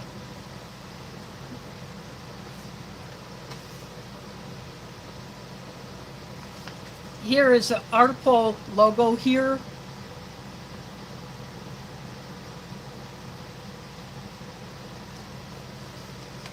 So Artpol does all of the Polish rations, including the firefighter rations. I had one of those several years ago.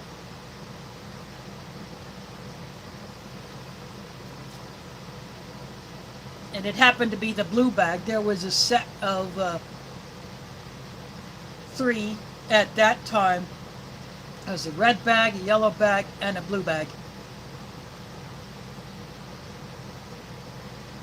But some people who got those had items explode in the bag, so they could not do proper review of those rations. They just had to clean up a mess. That's all they could do. But mine was perfect.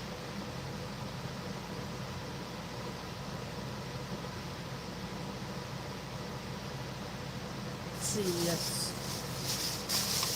Onion, the cracker packet. Let's see.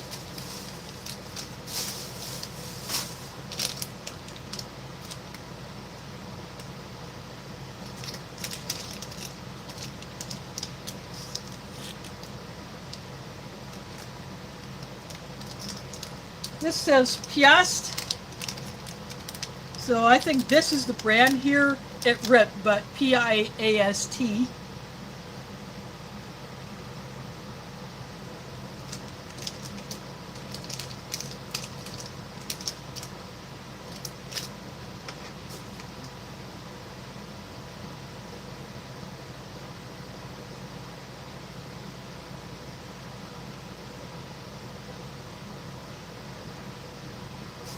This is just a sword and arrow logo on here.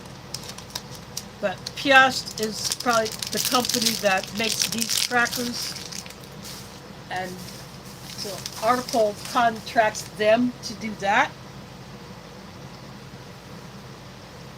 That would be my understanding of how that works.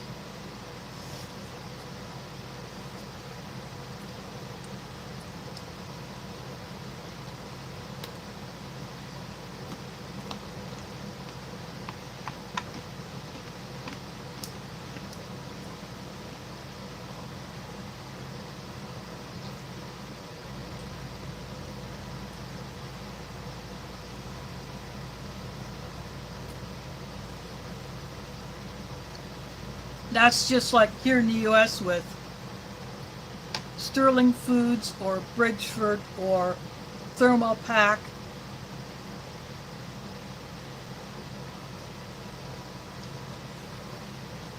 Or any of the other companies that make individual items for Americold, Warnick, and Sopaco.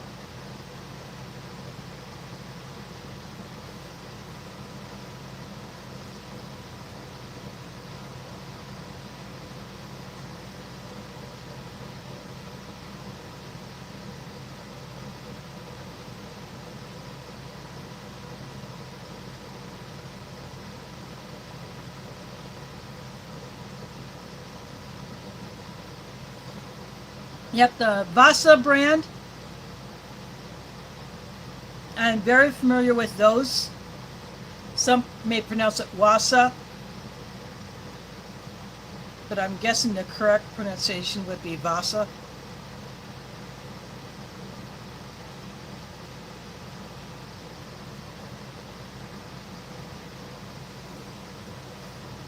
I have tried a pretty good variety of those, and I really do like them.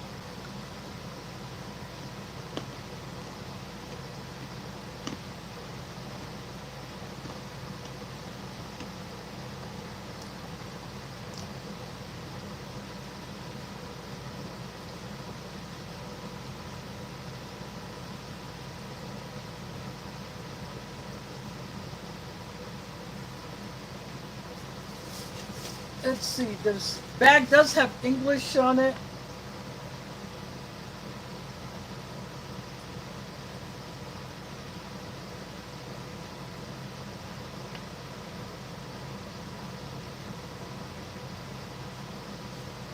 I'm guessing it could be the menu classification.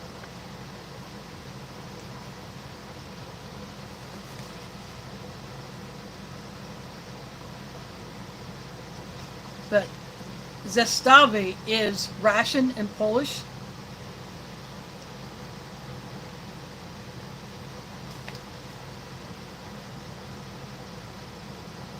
Or no, it's no menu. It's menu. Zestawy is menu.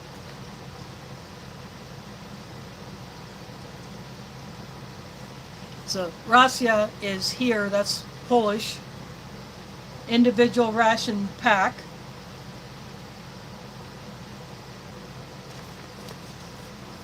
So it could be single ration. That would be my guess. There's nothing on the back of the bag. Nothing inside it.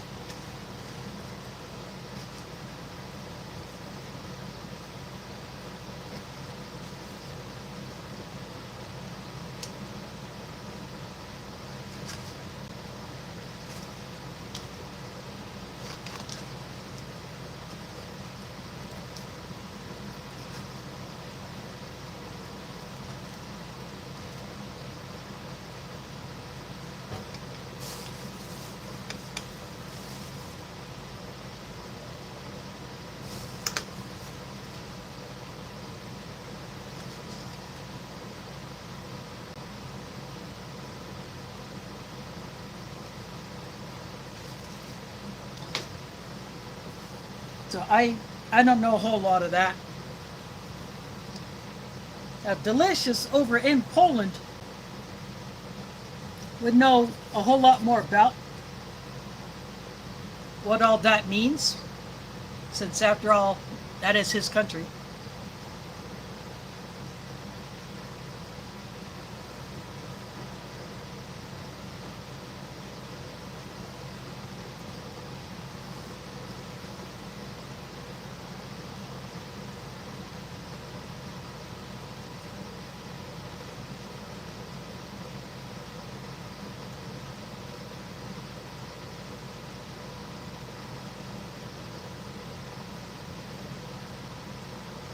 Yeah, you can't always trust Google Translate. I've tried to use it, and sometimes, and others have too, you get really strange wording.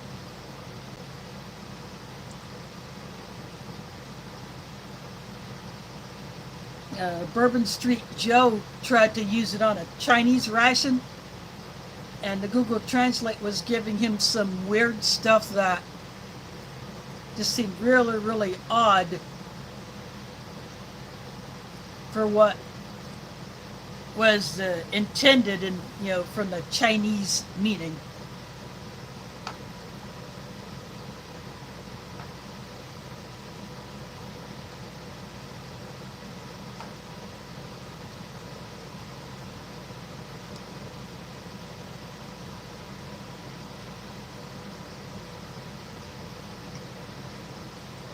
Oh, Viper, I bet you have been busy here in Iowa a time or three.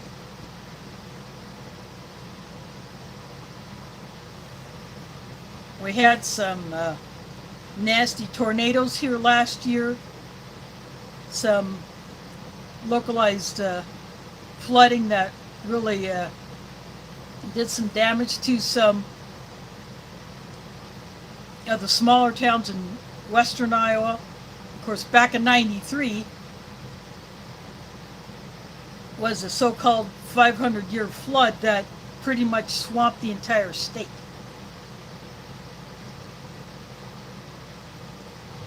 And I left the apartment I was living in at the time, spent 2 weeks with one of my sisters. Though she only told me to pack for 3 days,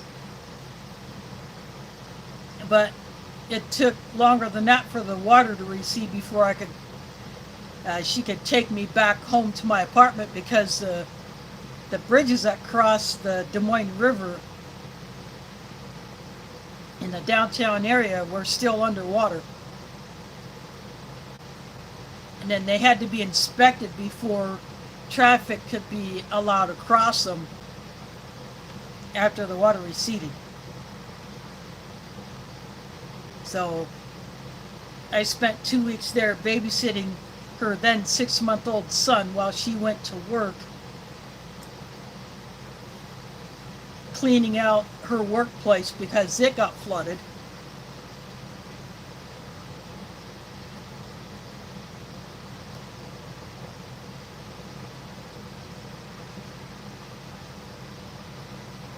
Then we've had some big floods a couple of times after that, but nowhere near as bad as '93.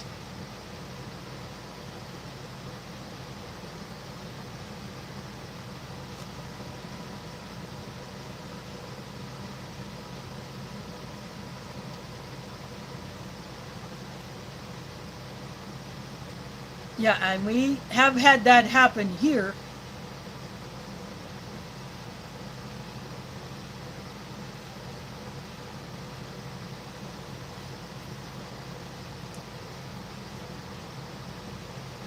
But had I known then what I know now, I would have been so much better prepared to deal with it.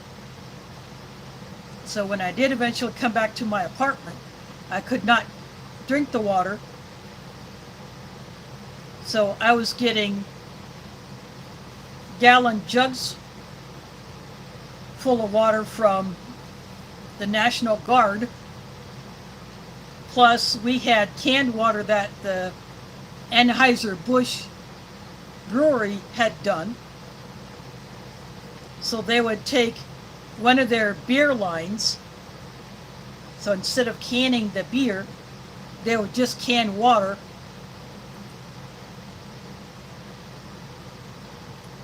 And then they would load up a bunch of semi-trucks and they trucked that up here into Iowa for distribution. So I got one flat of it. That's 24 cans of brewery canned water. And then I could get a couple of gallons every 2 or 3 days from the National Guard.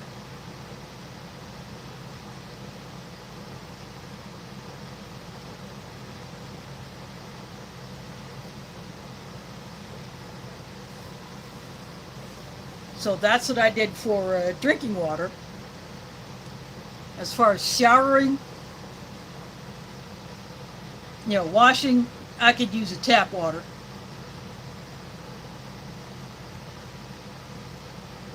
But I used bottled water for brushing my teeth.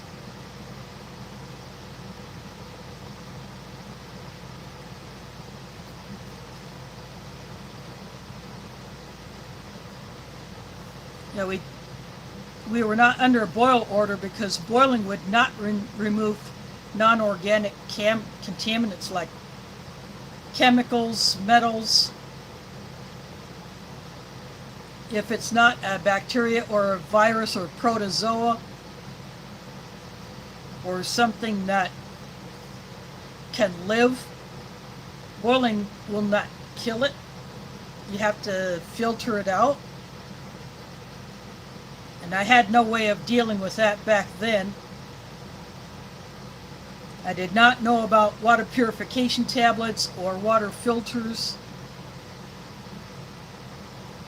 like I do now.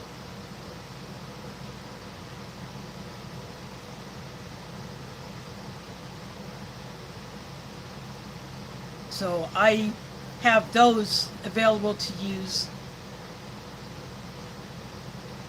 if I need to treat water other than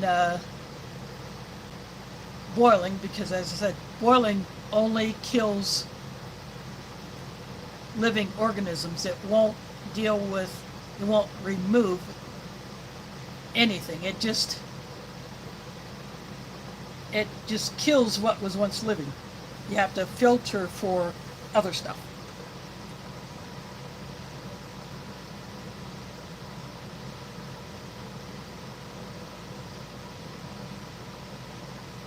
Thanks for dropping in, Waffles.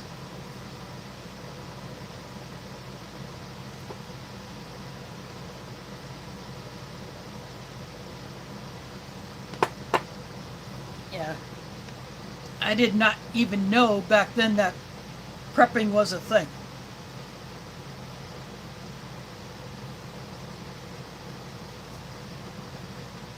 In early 2000s or whenever that show Doomsday Preppers was on TV, I did watch a few episodes of it.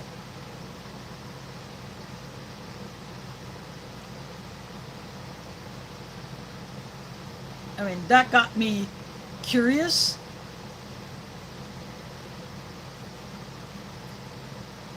But it really wasn't until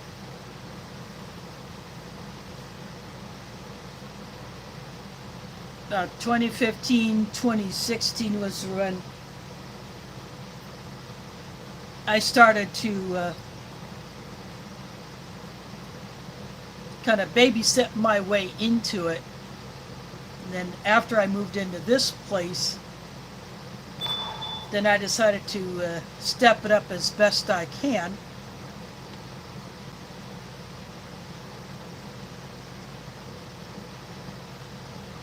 With the unlimited resources that I do have. And of course 2020 made me realize that I had no means of backup power other than little tiny solar panels that really don't work in the shade. My deck does not get much direct sunlight, so It's a trickle charge at best, maybe a watt or two. That would be all I could pull.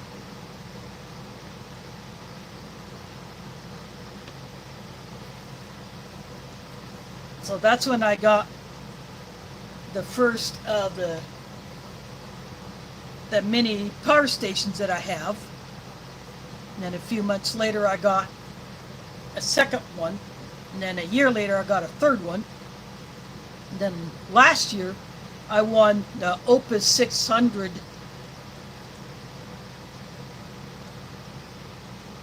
so it'll give me a constant 600 watts of output.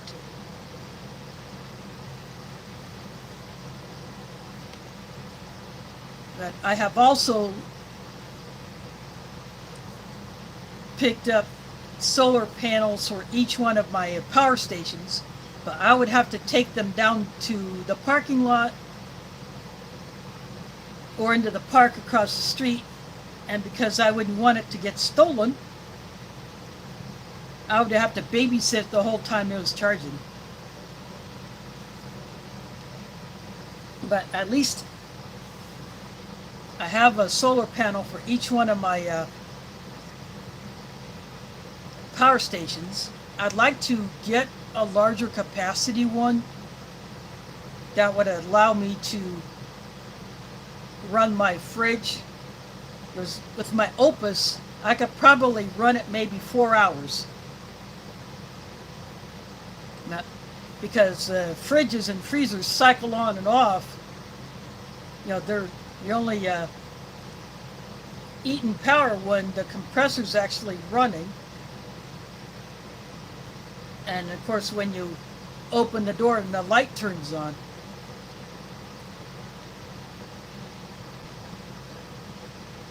But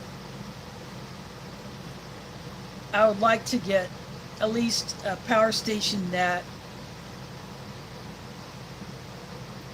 has at least 1,000 watt output or 1,200, but those are a bit pricey. So I won the Opus. And earlier, about last month, I won a solar panel, an Opus solar panel, on another giveaway.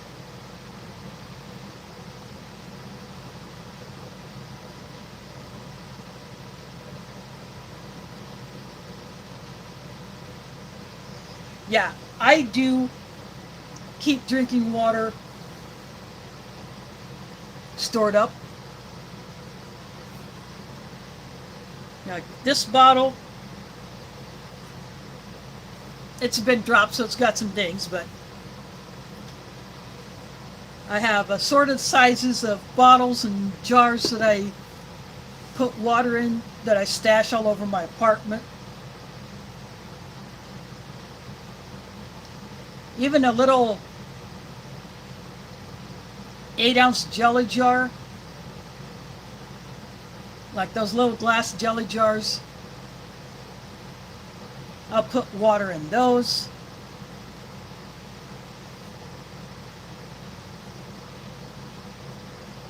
I have juice jugs that have water in them. That Gatorade bottle that was discounted at Hy-Vee store here, I put water in that.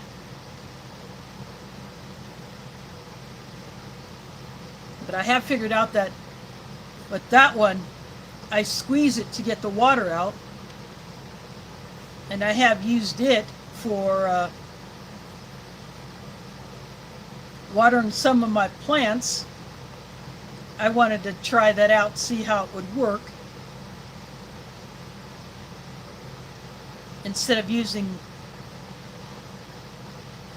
a pitcher, because I have plants that are on shelves, and so it's not always easy to get a pitcher to pour into that one.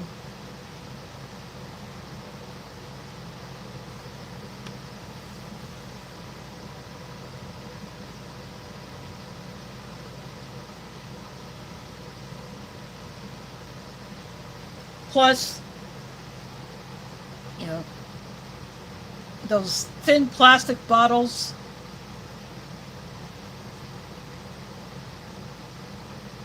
they don't hold up too well for long-term storage.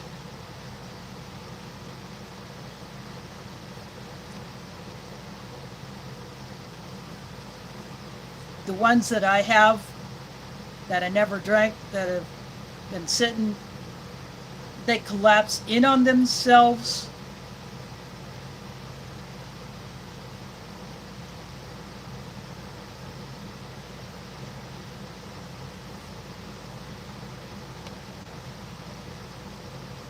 I was just storing those as an experiment to see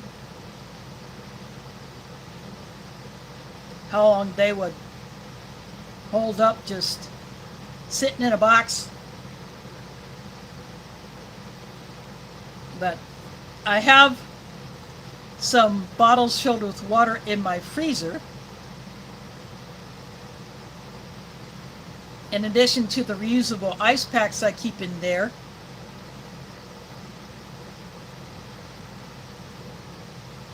And my fridge is set, it's set to the coldest it'll go. And on the very back of the top shelf of my fridge, the bottles that I have in there are all frozen solid. And so I did that with my old fridge before it finally crapped out. But I'll tell you, when the derecho happened in 2020, August of 2020, and our power was out for 3 days,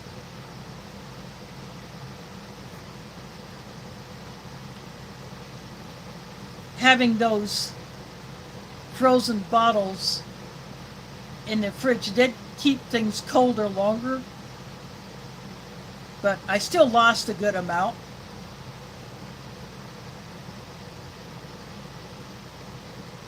I mean, it wasn't like packed full, the fridge wasn't. Yeah, I lost a good amount of food from the freezer, although I did save the deer meat. I cooked that deer meat on my camp stove on my deck.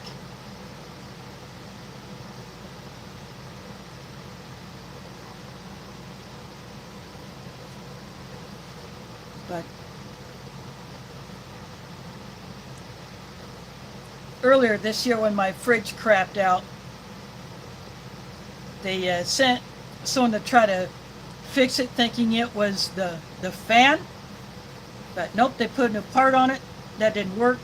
I kept my stuff in it because if it did work, I wanted to see if it was freezing. It wasn't. So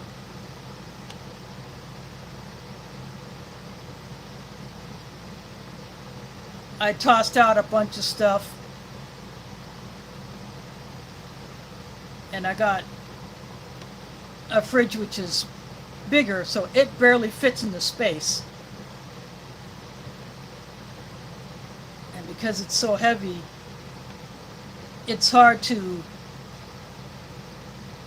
I can't move it myself to try to see where the plug is,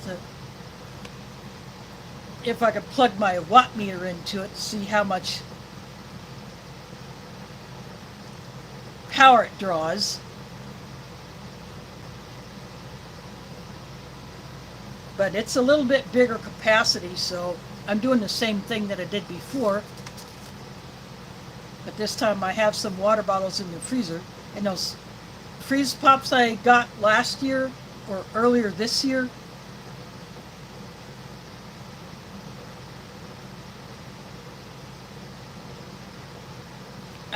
I bought those in case I wanted a summertime treat, or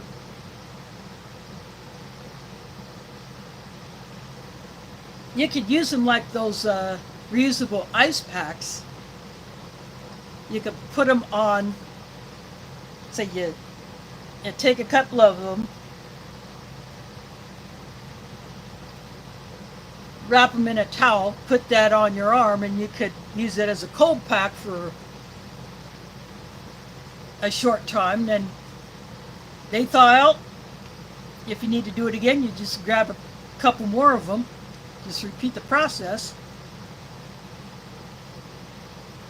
But so I keep those in there, and I put some water bottles in the freezer to act as additional ice packs.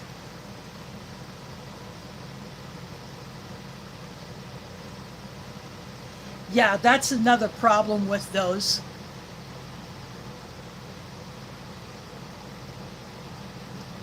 So the juice bottles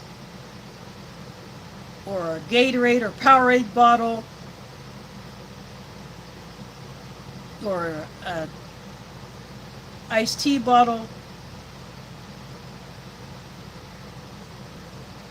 you know, like a energy drink bottle, something like that. They're made of a thicker plastic, so they can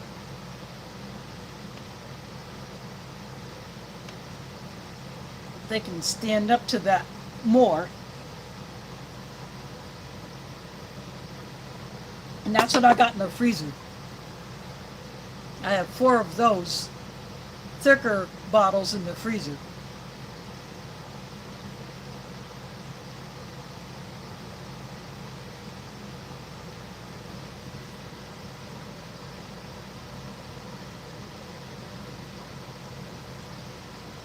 Well, the weather has been crazy here in Des Moines. It got up to 88 today. It was supposed to get up to 90, but it didn't quite get that. They were supposed to have rain off and on this afternoon, but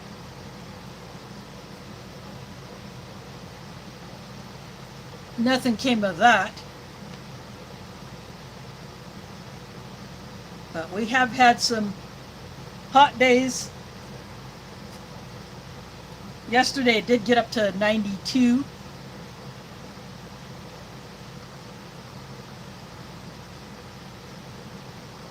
Well, Friday was not quite so bad.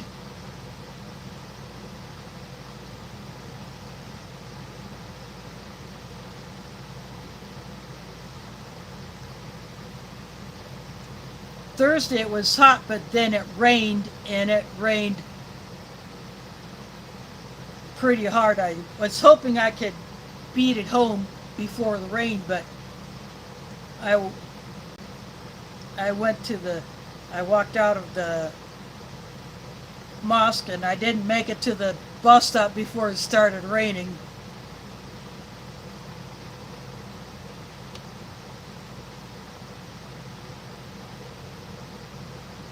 And then it rained even harder when I got out of I take 2 buses to go most places that I go. So I got out of the second bus, and I basically looked like a wet dog by the time I got inside the building, my apartment building. Yeah, my clothes are soaked. So I shed those, put on some dry clothes.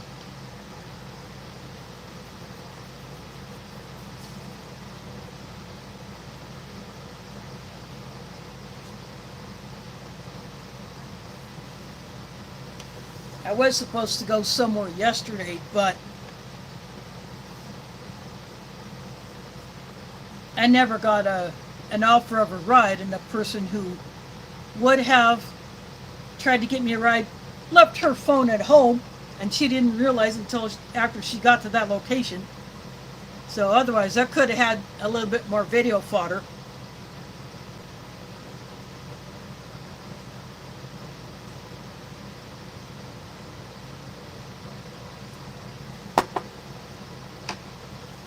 But it was a parade in the town of Polk City.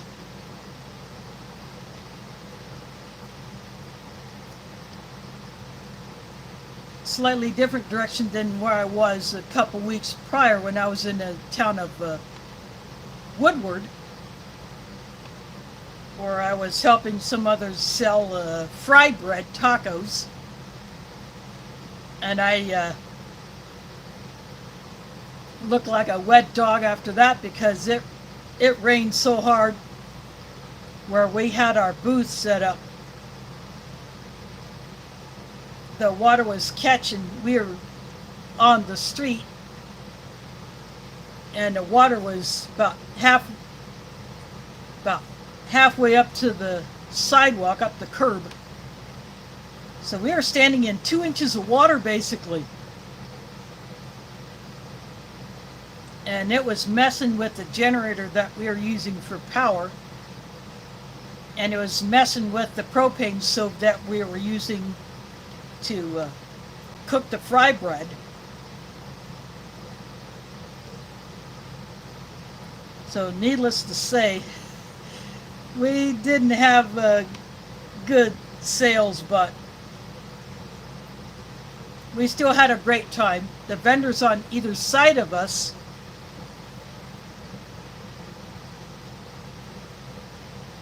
came over and got some fry bread tacos. And then the wind kicked up and was trying to take everybody's stuff, so not the best weather day for doing that, but we didn't care. We still had a good time. We all looked like wet dogs when we were done, but you know, you just have to go with it. Lessons learned.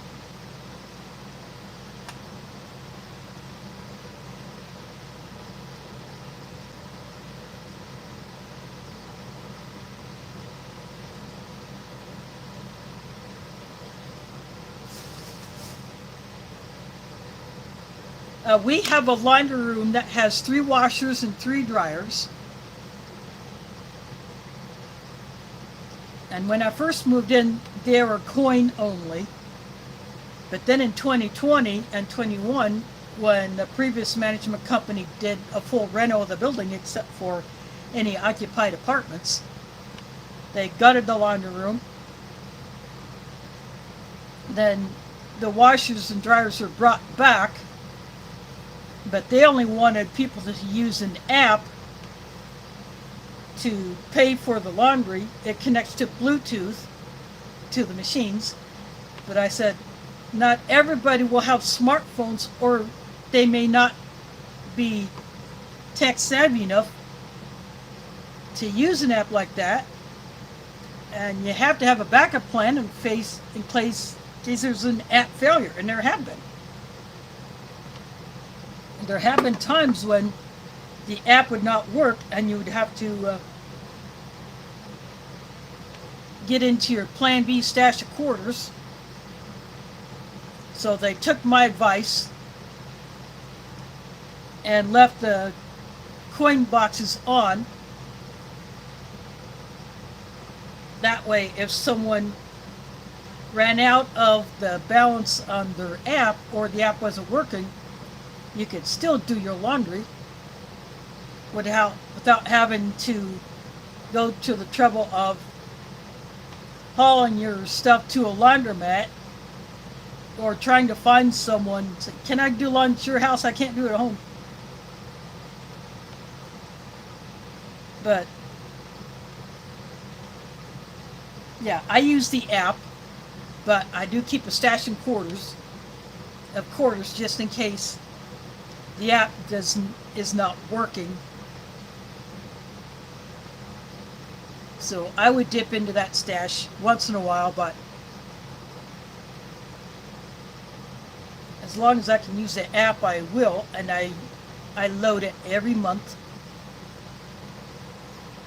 But having 2 options is for paying for the loads, yeah. I was very insistent on that because there are people in this building who did not even know how to go through the app to file a maintenance request. So I told that person how to do it.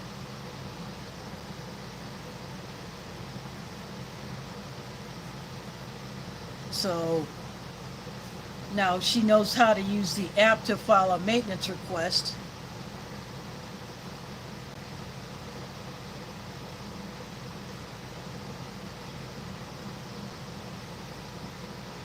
And I think some people still mail their rent payments instead of using the app to do that, but I don't like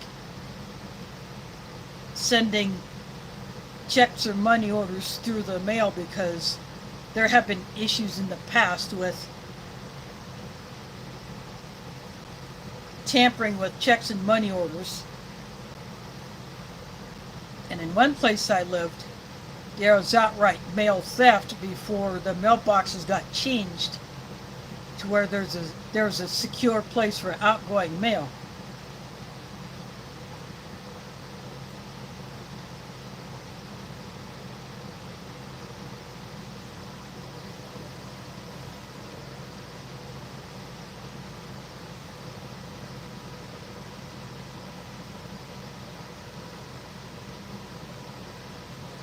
Yeah, in my mom's building, all the apartments on that property where she lives, each unit has their own washer and dryer. And they are front loaders, which is very good for her because they're up on a platform instead of just sitting on the floor. And because my mom is very short, she would have a hard time with top loaders.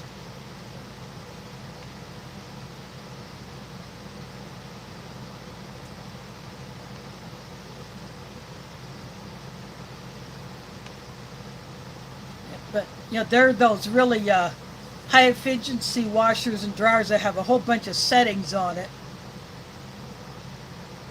And we had to teach her how to use those settings.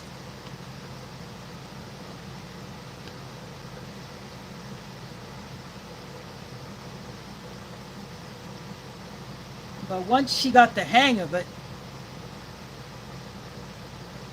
using those front loaders is very easy for her.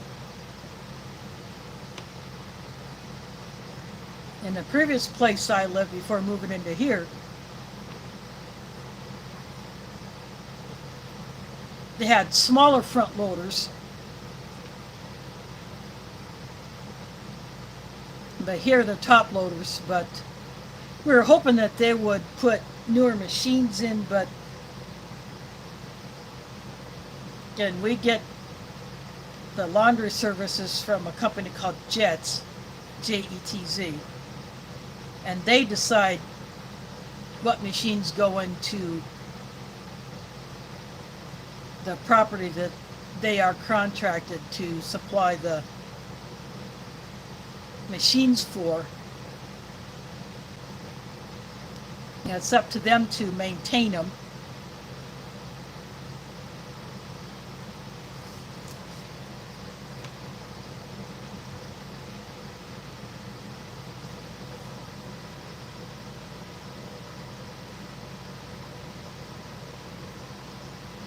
But this building and the companion building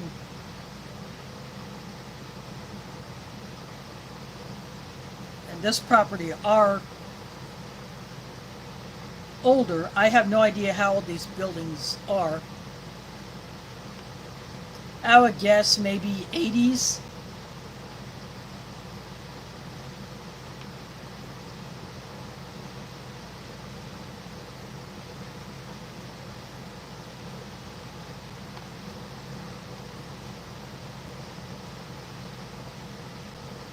But the place where I lived before I moved here, those buildings were built in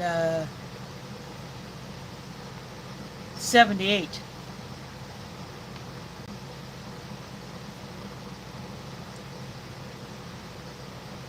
When I used to do home care, I would go into houses and apartments, some older, some newer.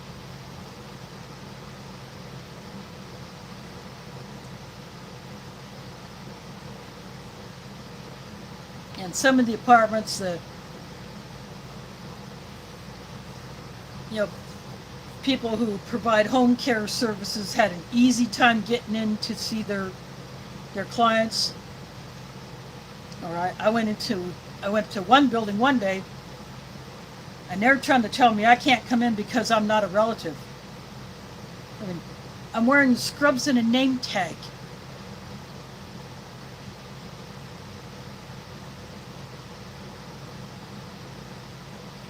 So I tell them, say, I'm here to provide a service.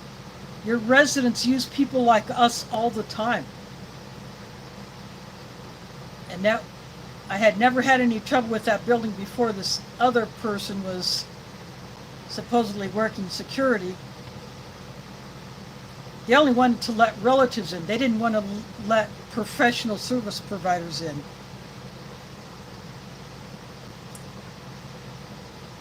Even if the resident tells the office that, yeah, I got these people coming in and they need to, need to be let in.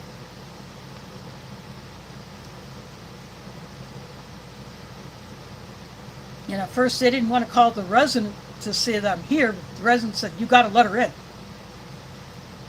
I need her service. So that security person reluctantly let me in, but I let the office know that I was not happy about being denied access to my client.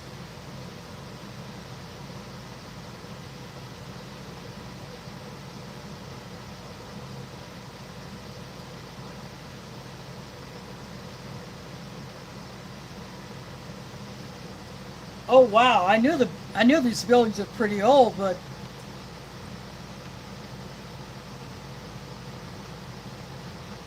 I didn't realize that they had been around that long. Of course, they have changed slightly in appearance. They're now gray and white instead of that funky, the shed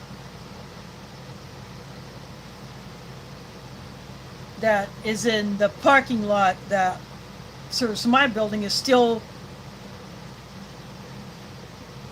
the original color that was on the outside of the second and third floors,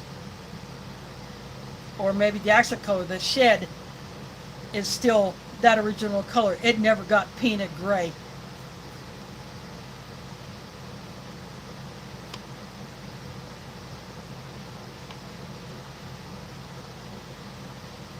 But they still have not really fixed the fence that divides, I'll call it the north parking lot from the south. The other building is, its address is listed as Walnut Street. Then there's an alley that runs in between the two.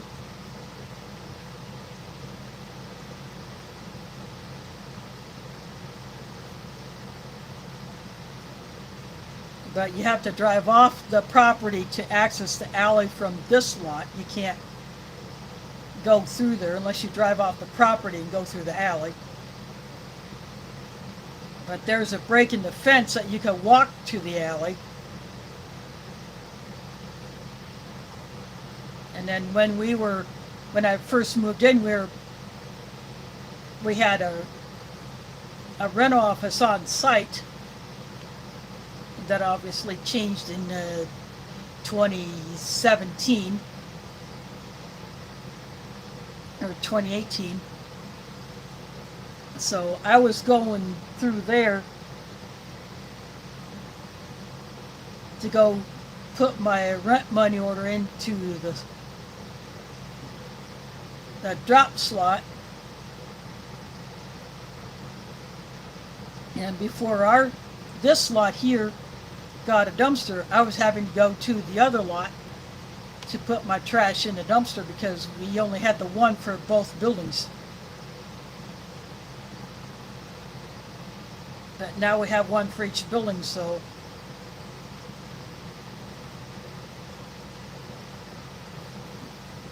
that's a big help. We've had our dumpster dumps cut down from 2 days a week to one.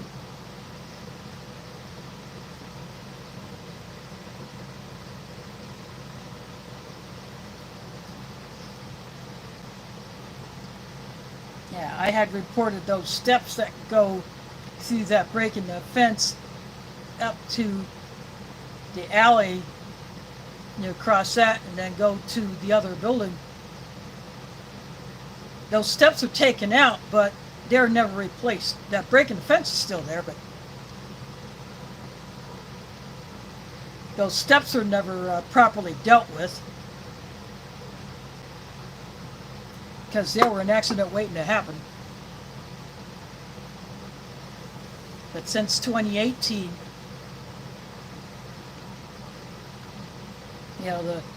that rental office became an apartment for someone to live in, so off-site management, no more on-site management.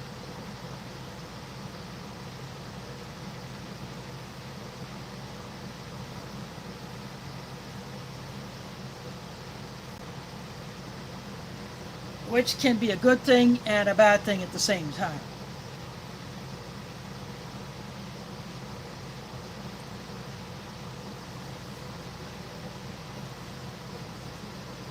But that's what happens when you deal with larger corporations that eat up these properties from smaller property managers.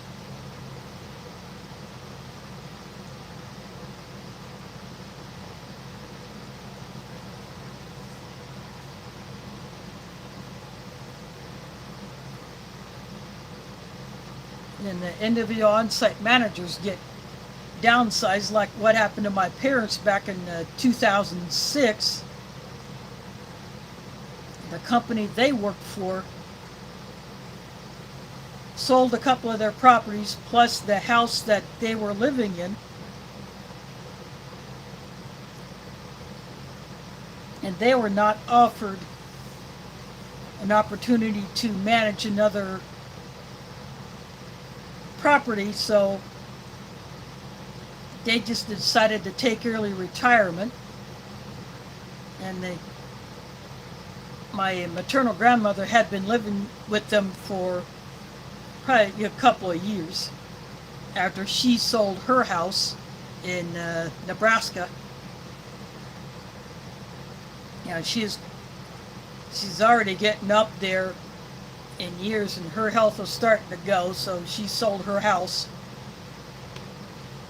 and moved in with my parents. And then when my parents went down to Arkansas in 2006, she just went with them. And of course that retirement was short-lived because in August of 2008, my grandmother died from bone and lung cancer. And then in October of that year, my dad got diagnosed with cancer, so they decided to haul tail up here because my dad was told that his cancer's stage 4, and he wanted to be up here when it was his time to go. So they did not have much of a retirement life together.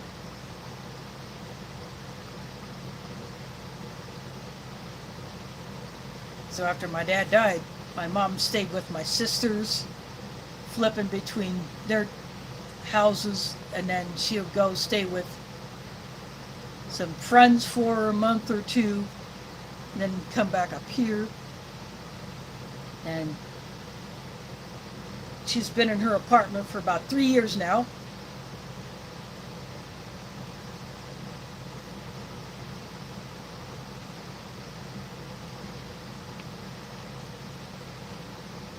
So she likes where she's at, but her building is at the very back of the property, and to go up to the front of the property to the street.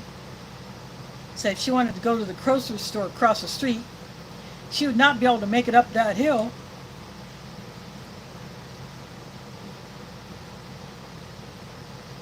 Because it's a steep hill to go. There are 13 buildings in this complex. And hers is at the very back of the property, the lowest part. And it's a steep, winding hill to go up to go to the front of the property to the street.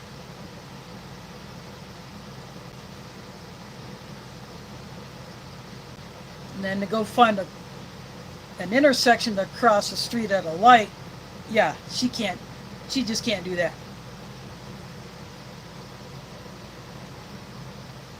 So she either does grocery delivery,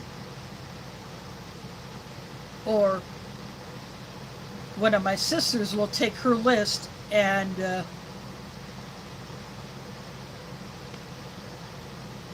her debit card and do the shopping for it and bring the groceries back to my mom.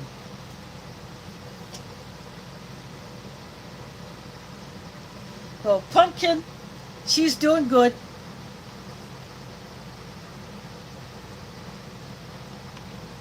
Right now she's sleeping like a lazy cat.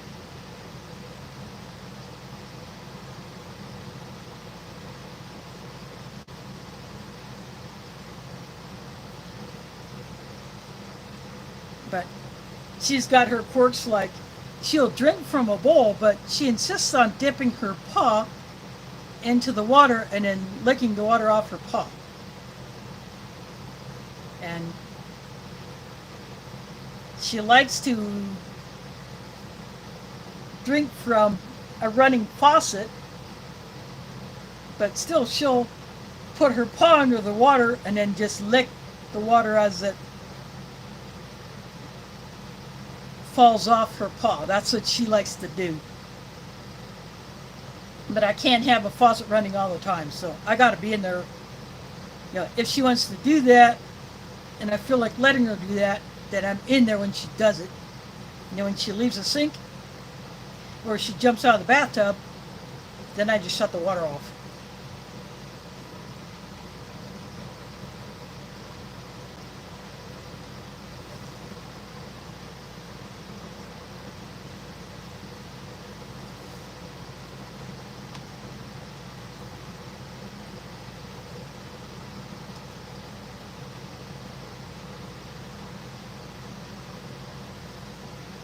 But at night, she will lay on my bed part of the time, and then the rest of the night, she'll be elsewhere. She was not, you know, my previous cat, Mila, she had to be right up next to me all night long, except if she needed to go up and go to the litter box. But yeah, completely different personality than Mila. Of course, Mila was already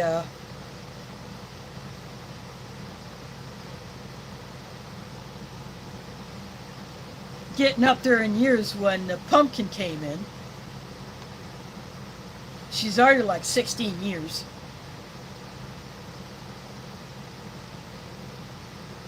And Pumpkin was 2 years old when she came to me.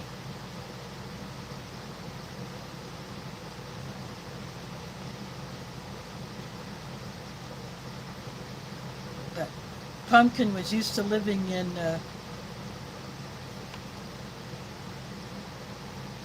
with another cat, but Mila just would not have it. Mila was not happy to have another cat there.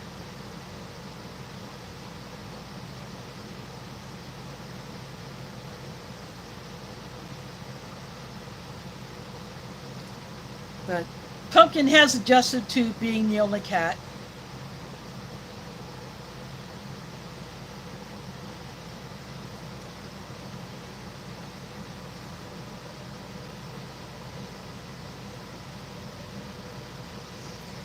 Yep. And when I had birds in the previous place I lived in,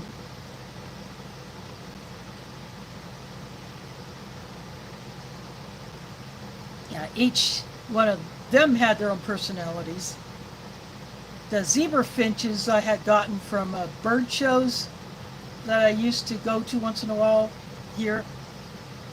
They did not live very long, so when a couple of them died, I would get another pair of them.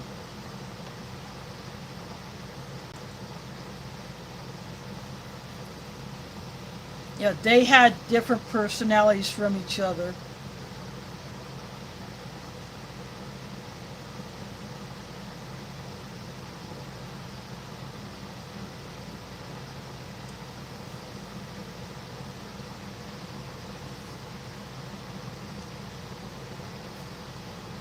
Just like there are several dogs that live in this building.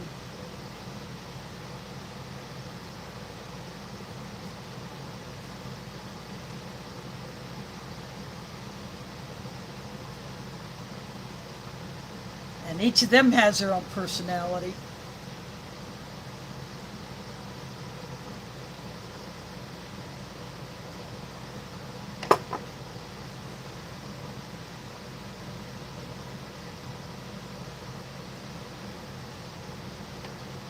My younger nephew breeds and sells corn snakes and geckos. And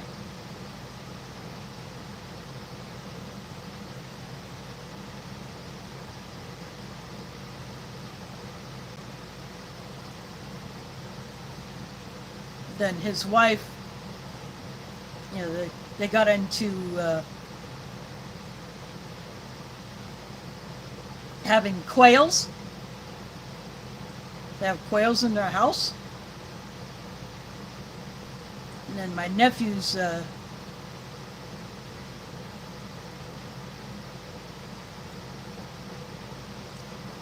turtles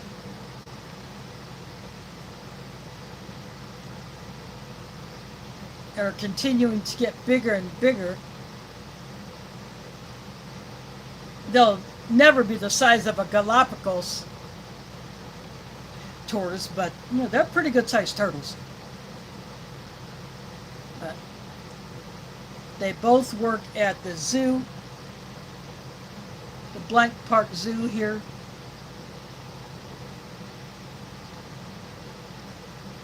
But my nephew got into snakes when he was a teen, and he got bitten by the reptile bug, so to speak. And he is a licensed breeder.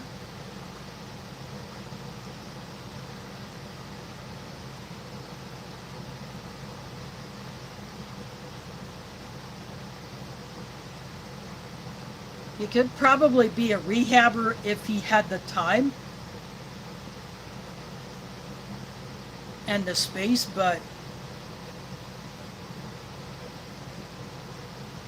where they're living at now, they don't have the space.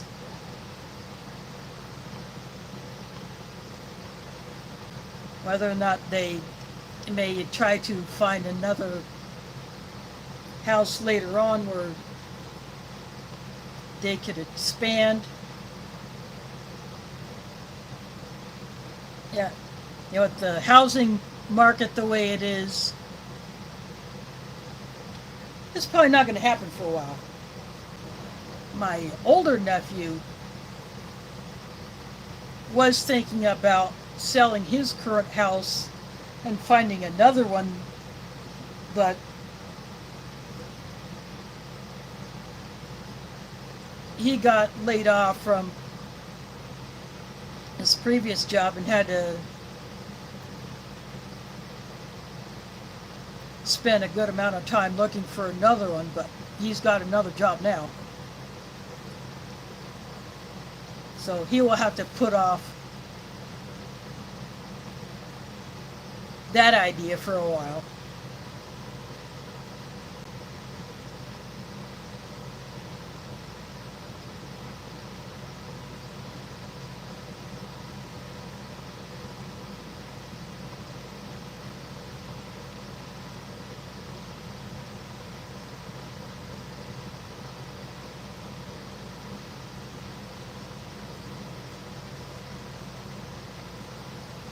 Now, the oldest cat I ever knew was a skim milk white cat a former client had, and the last time I saw him, he was 26.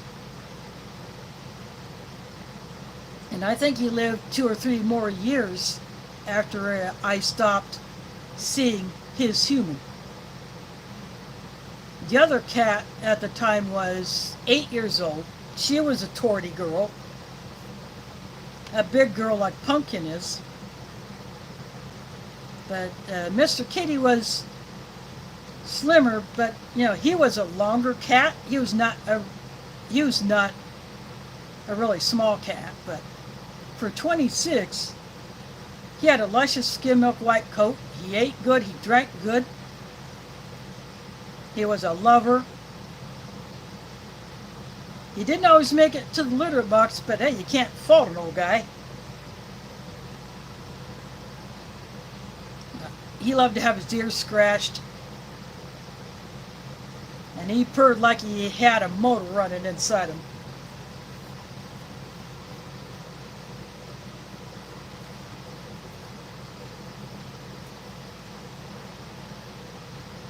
Now, Mila never purred much. I only heard her purr maybe twice. But Pumpkin,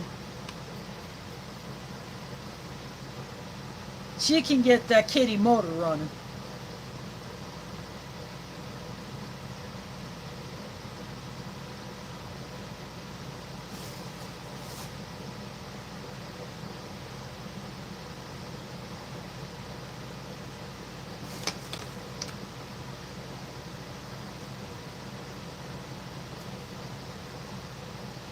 Yeah, Pumpkin may look chubby, but she is just a big cat.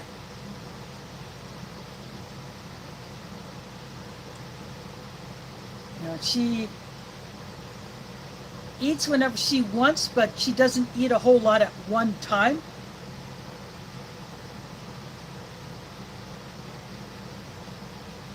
That feeder that I've had since I first transitioned Mila to adult food. When I used to buy cat food by the 3-pound, 13-ounce bag,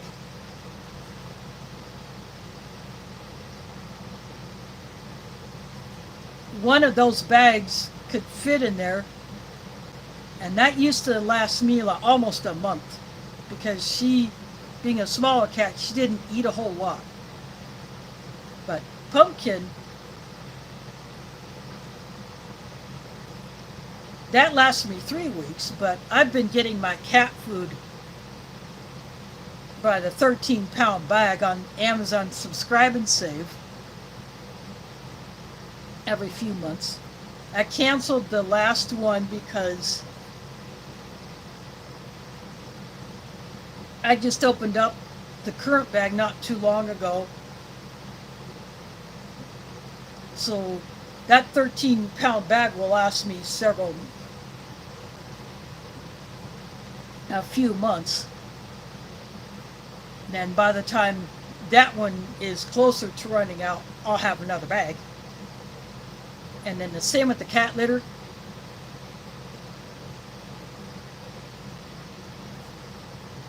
I get a bag of that on Amazon Subscribe and Save every few months, but I don't go through as much cat litter. It's the natural, the Arm & Hammer Naturals.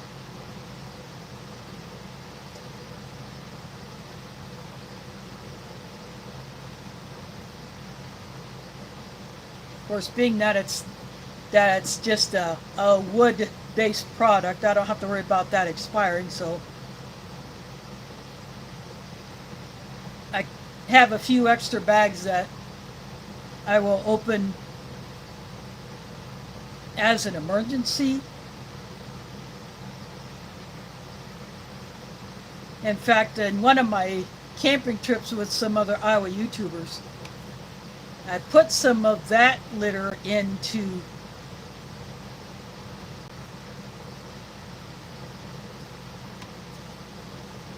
a bag that I took to camp, and I used it in my bucket toilet.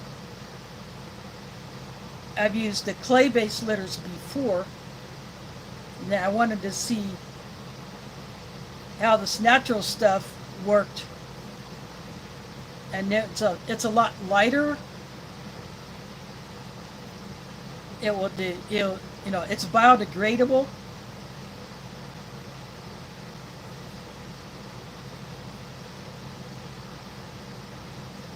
So I have some extra bags of that will just be saved for emergency use.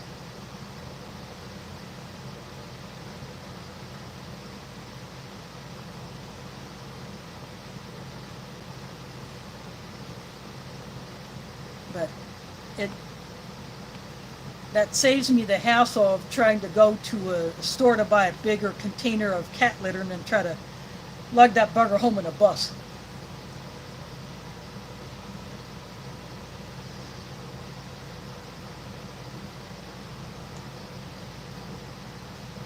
Now, this building has no elevator, so I have to haul stuff up the steps.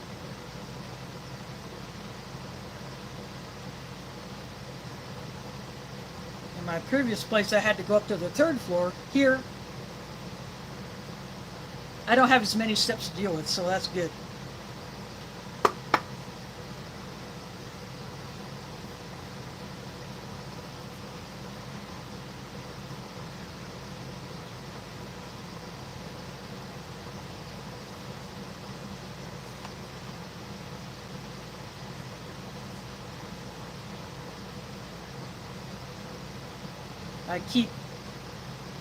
When I open a bag of cat food, the bag goes into a 5-gallon bucket. And then I open the bag, I just put the measuring cup that I use to scoop right in there.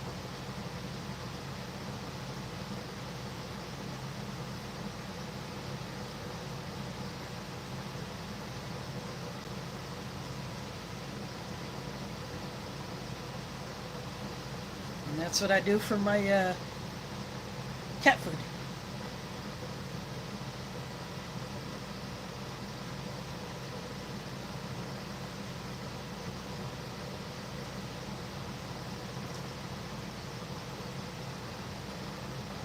Yeah, I've ordered a couple of things for Walmart delivery, but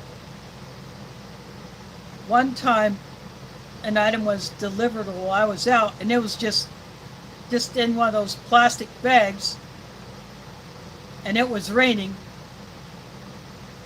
and it was just set on the step, not underneath the awning where it would get protected. And so the outer box the item was in, it started to get wet.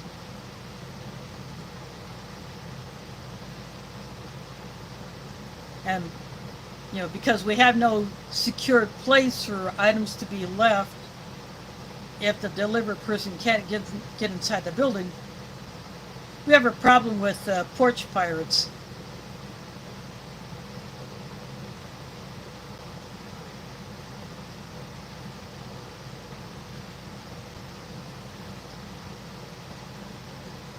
So basically what we have to do is if I'm home, I'm either going out or coming in, and I see a package or something left on the step,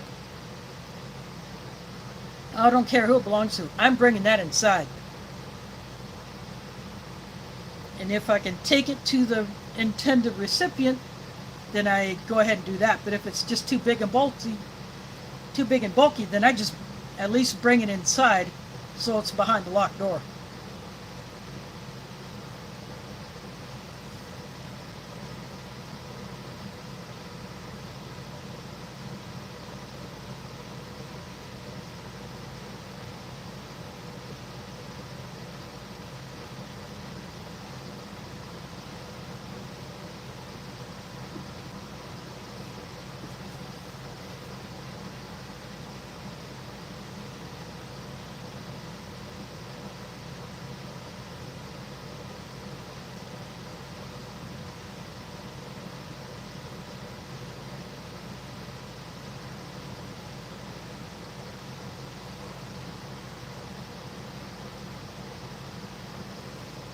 With UPS, I use a UPS access point, and that's a permanent setup. So anytime I get something that's being delivered by UPS, it'll go there. Unfortunately, I can't have that as an automatic setup with FedEx. They don't like that. You have to redirect each individual package, or at least request it, and they may not always want to do that.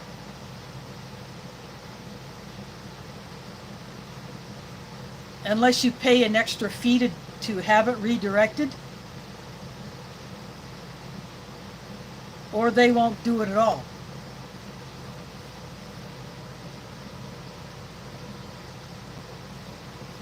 But sometimes I can have FedEx packages delivered to a FedEx office, because otherwise, if you don't do that,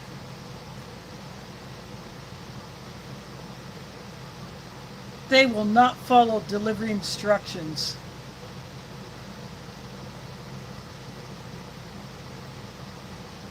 Because we don't have a door person, we don't have a functional code box or a system like at my mom's apartment where you can hit a code number and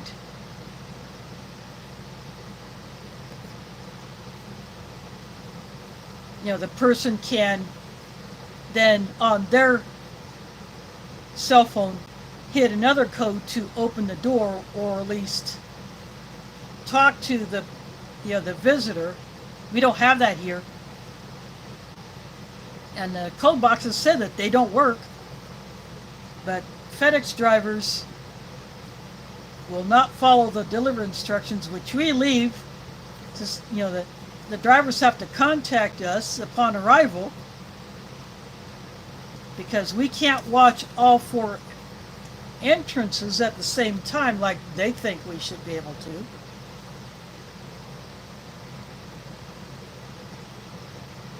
But if I can have something that's coming by FedEx redirected to a FedEx office, then I will. But I have to do that every single time. With UPS, I don't have to bother with that.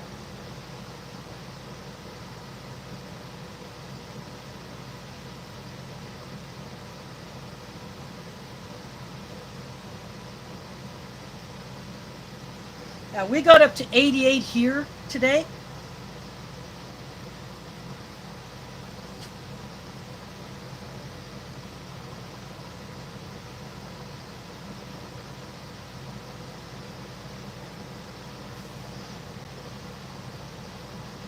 But the humidity has been pretty bad here.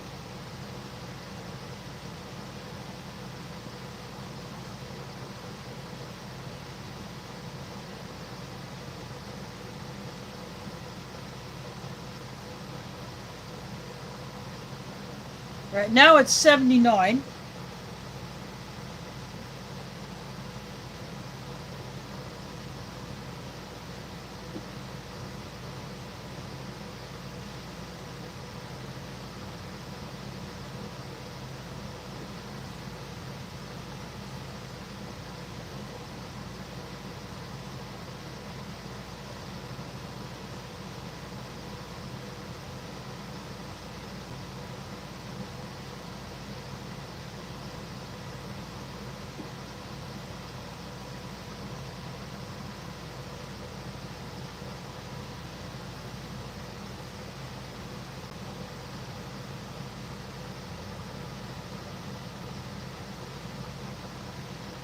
That's just another phone I have. Doesn't have service on it, but I use it for internet, and it's a backup to the one that I use for streaming on and shooting my other videos.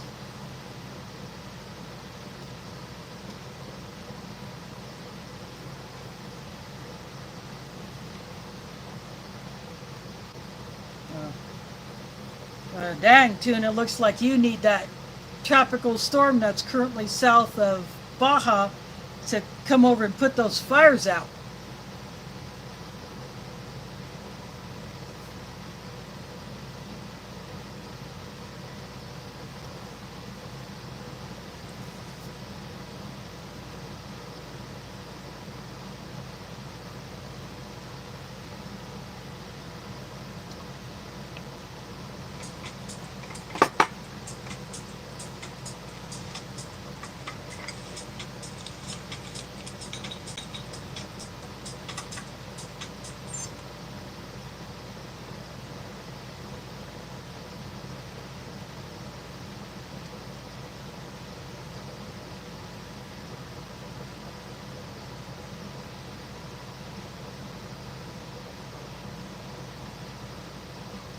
Humidity here is 77%.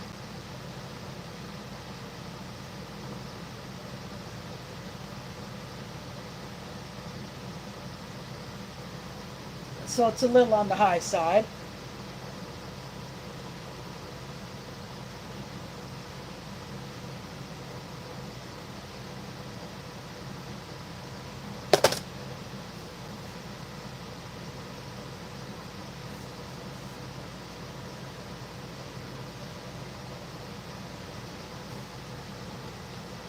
But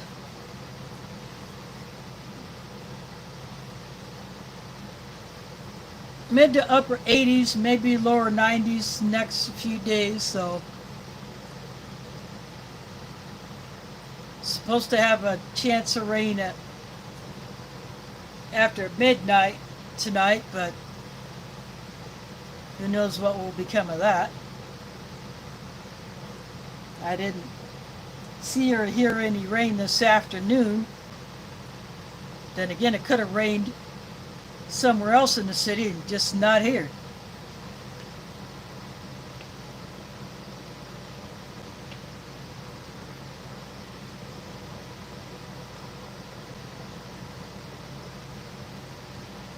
Yep, just finished my coffee, my delicious mug.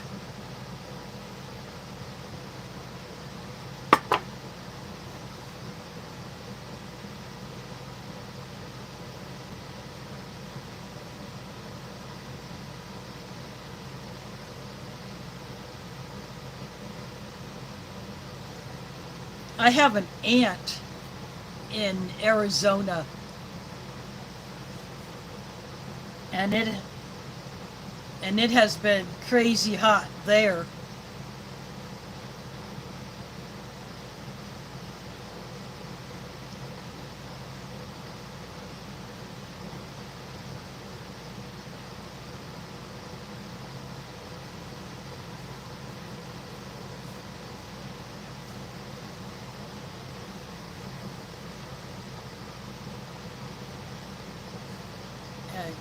She used to live, she lived in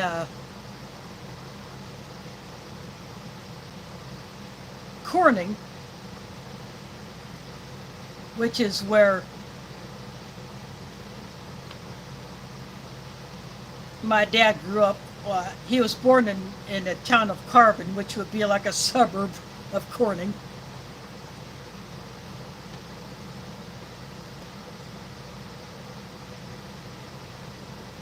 And when my aunt married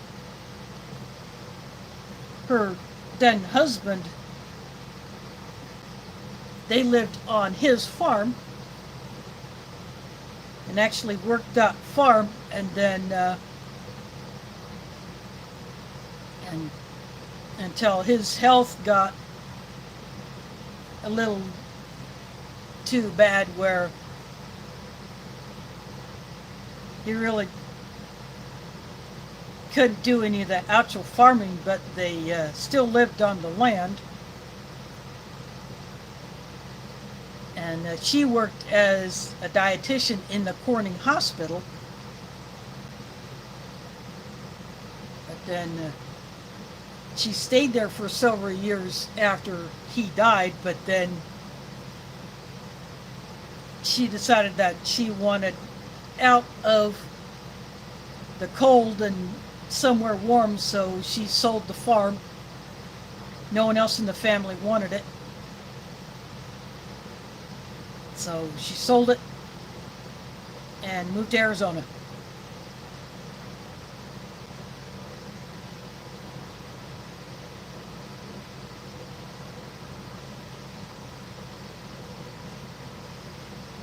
Yeah, even in the northern part of the state,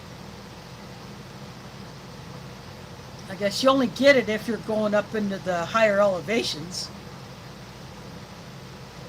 But I suppose even that's nowhere near as humid as here in Iowa.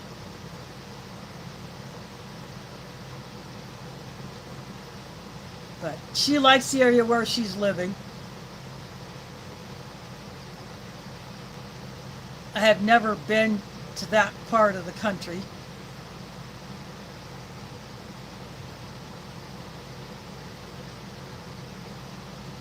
I've been to Texas, but that was only to go through the Dallas airport to go to and from Mexico back in '86. That's all I did, was change planes at the Dallas airport.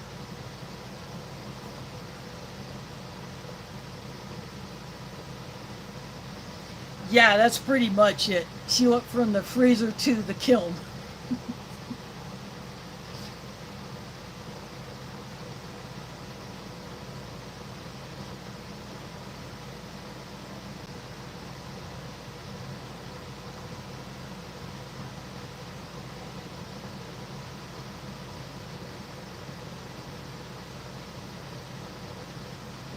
But like I said, she likes the area where she's living.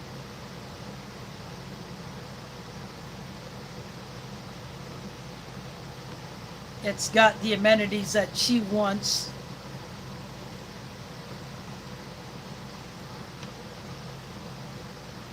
And earlier this year, she got herself a little dog to keep her company. Yeah, the food was very good. The goulash was not as I had anticipated it would be. The can said translated to English goulash, but it was actually a beef lunch meat, kind of like a beef spam type thing. And then the entree that was here was the hunter stew with sausage. Nothing near what I will find when I break into this MRE next week. My intention was to do a goulash comparison, but a can of beef lunch meat that looks like spam is no comparison to the goulash that I will find in here. I have had Polish rations that have a goulash that is closer to what we recognize as goulash.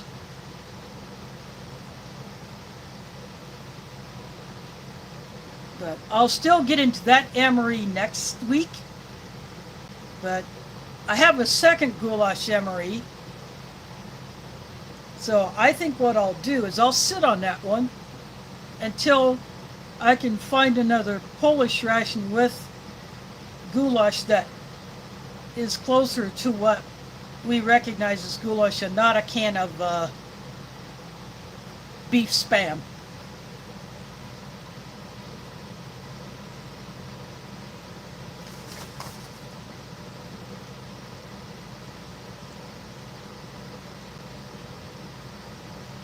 Ali Salvik, I'm going to assume that's close to correct. I apologize if it's not. But what this was a 2002 Polish SR6 or Menu 6 single meal ration.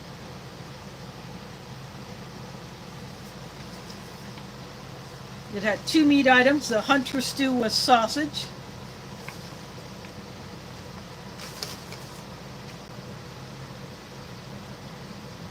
or Bigos z kielbasa, and then what translates here as English goulash is actually not even close to the goulash that we recognize as a dish in a tomato type sauce with some kind of meat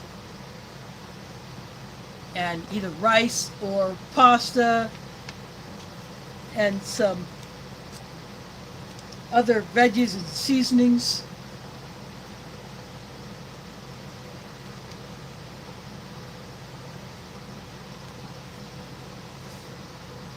But as soon as I can, if I can get another one Polish ration that has that type of a goulash that is more recognizable to what we know goulash to be, then I'll try to do this again.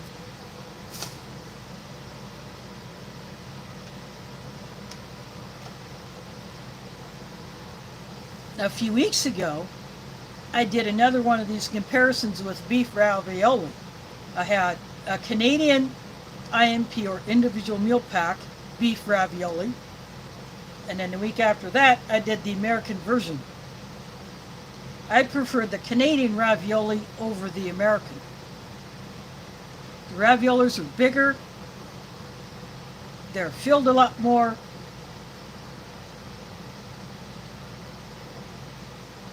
The sauce had a nicer taste, nicer consistency.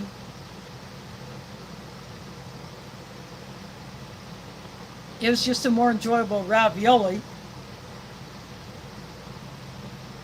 than the American version.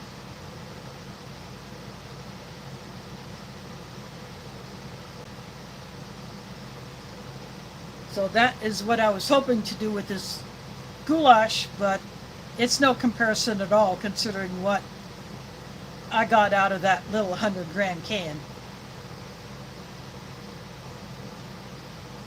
But I had no way of knowing what was going to be inside it until I opened it.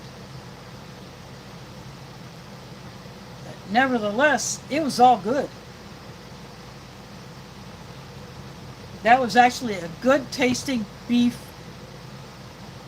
luncheon loaf or spam type product. The Bigos was good. Nice degree of tartness to the cabbage. It was a beef sausage, so that was good. Had a blueberry jam and a cherry fruit and cereal bar. And then some of the special biscuits, Polish hard crackers with the caraway seeds. I really like them. Had a lemon instant tea that was in my drinking jar. No hot drink option in this ration, so I just had some G7 instant 3-in-1 coffee. My mug from Delicious over in Poland was begging for something to go in it, so that's what I did.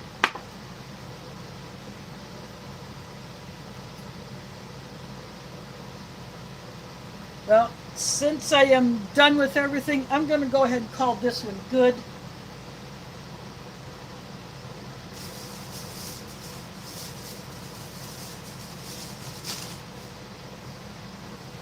Although not what I expected, it was a good meal. I really enjoyed it, and I hope you all did too. But next week,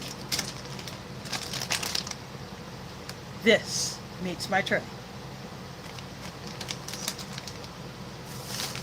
So anyway, I want to thank you all for hanging out with me tonight, and catch you on the flip side.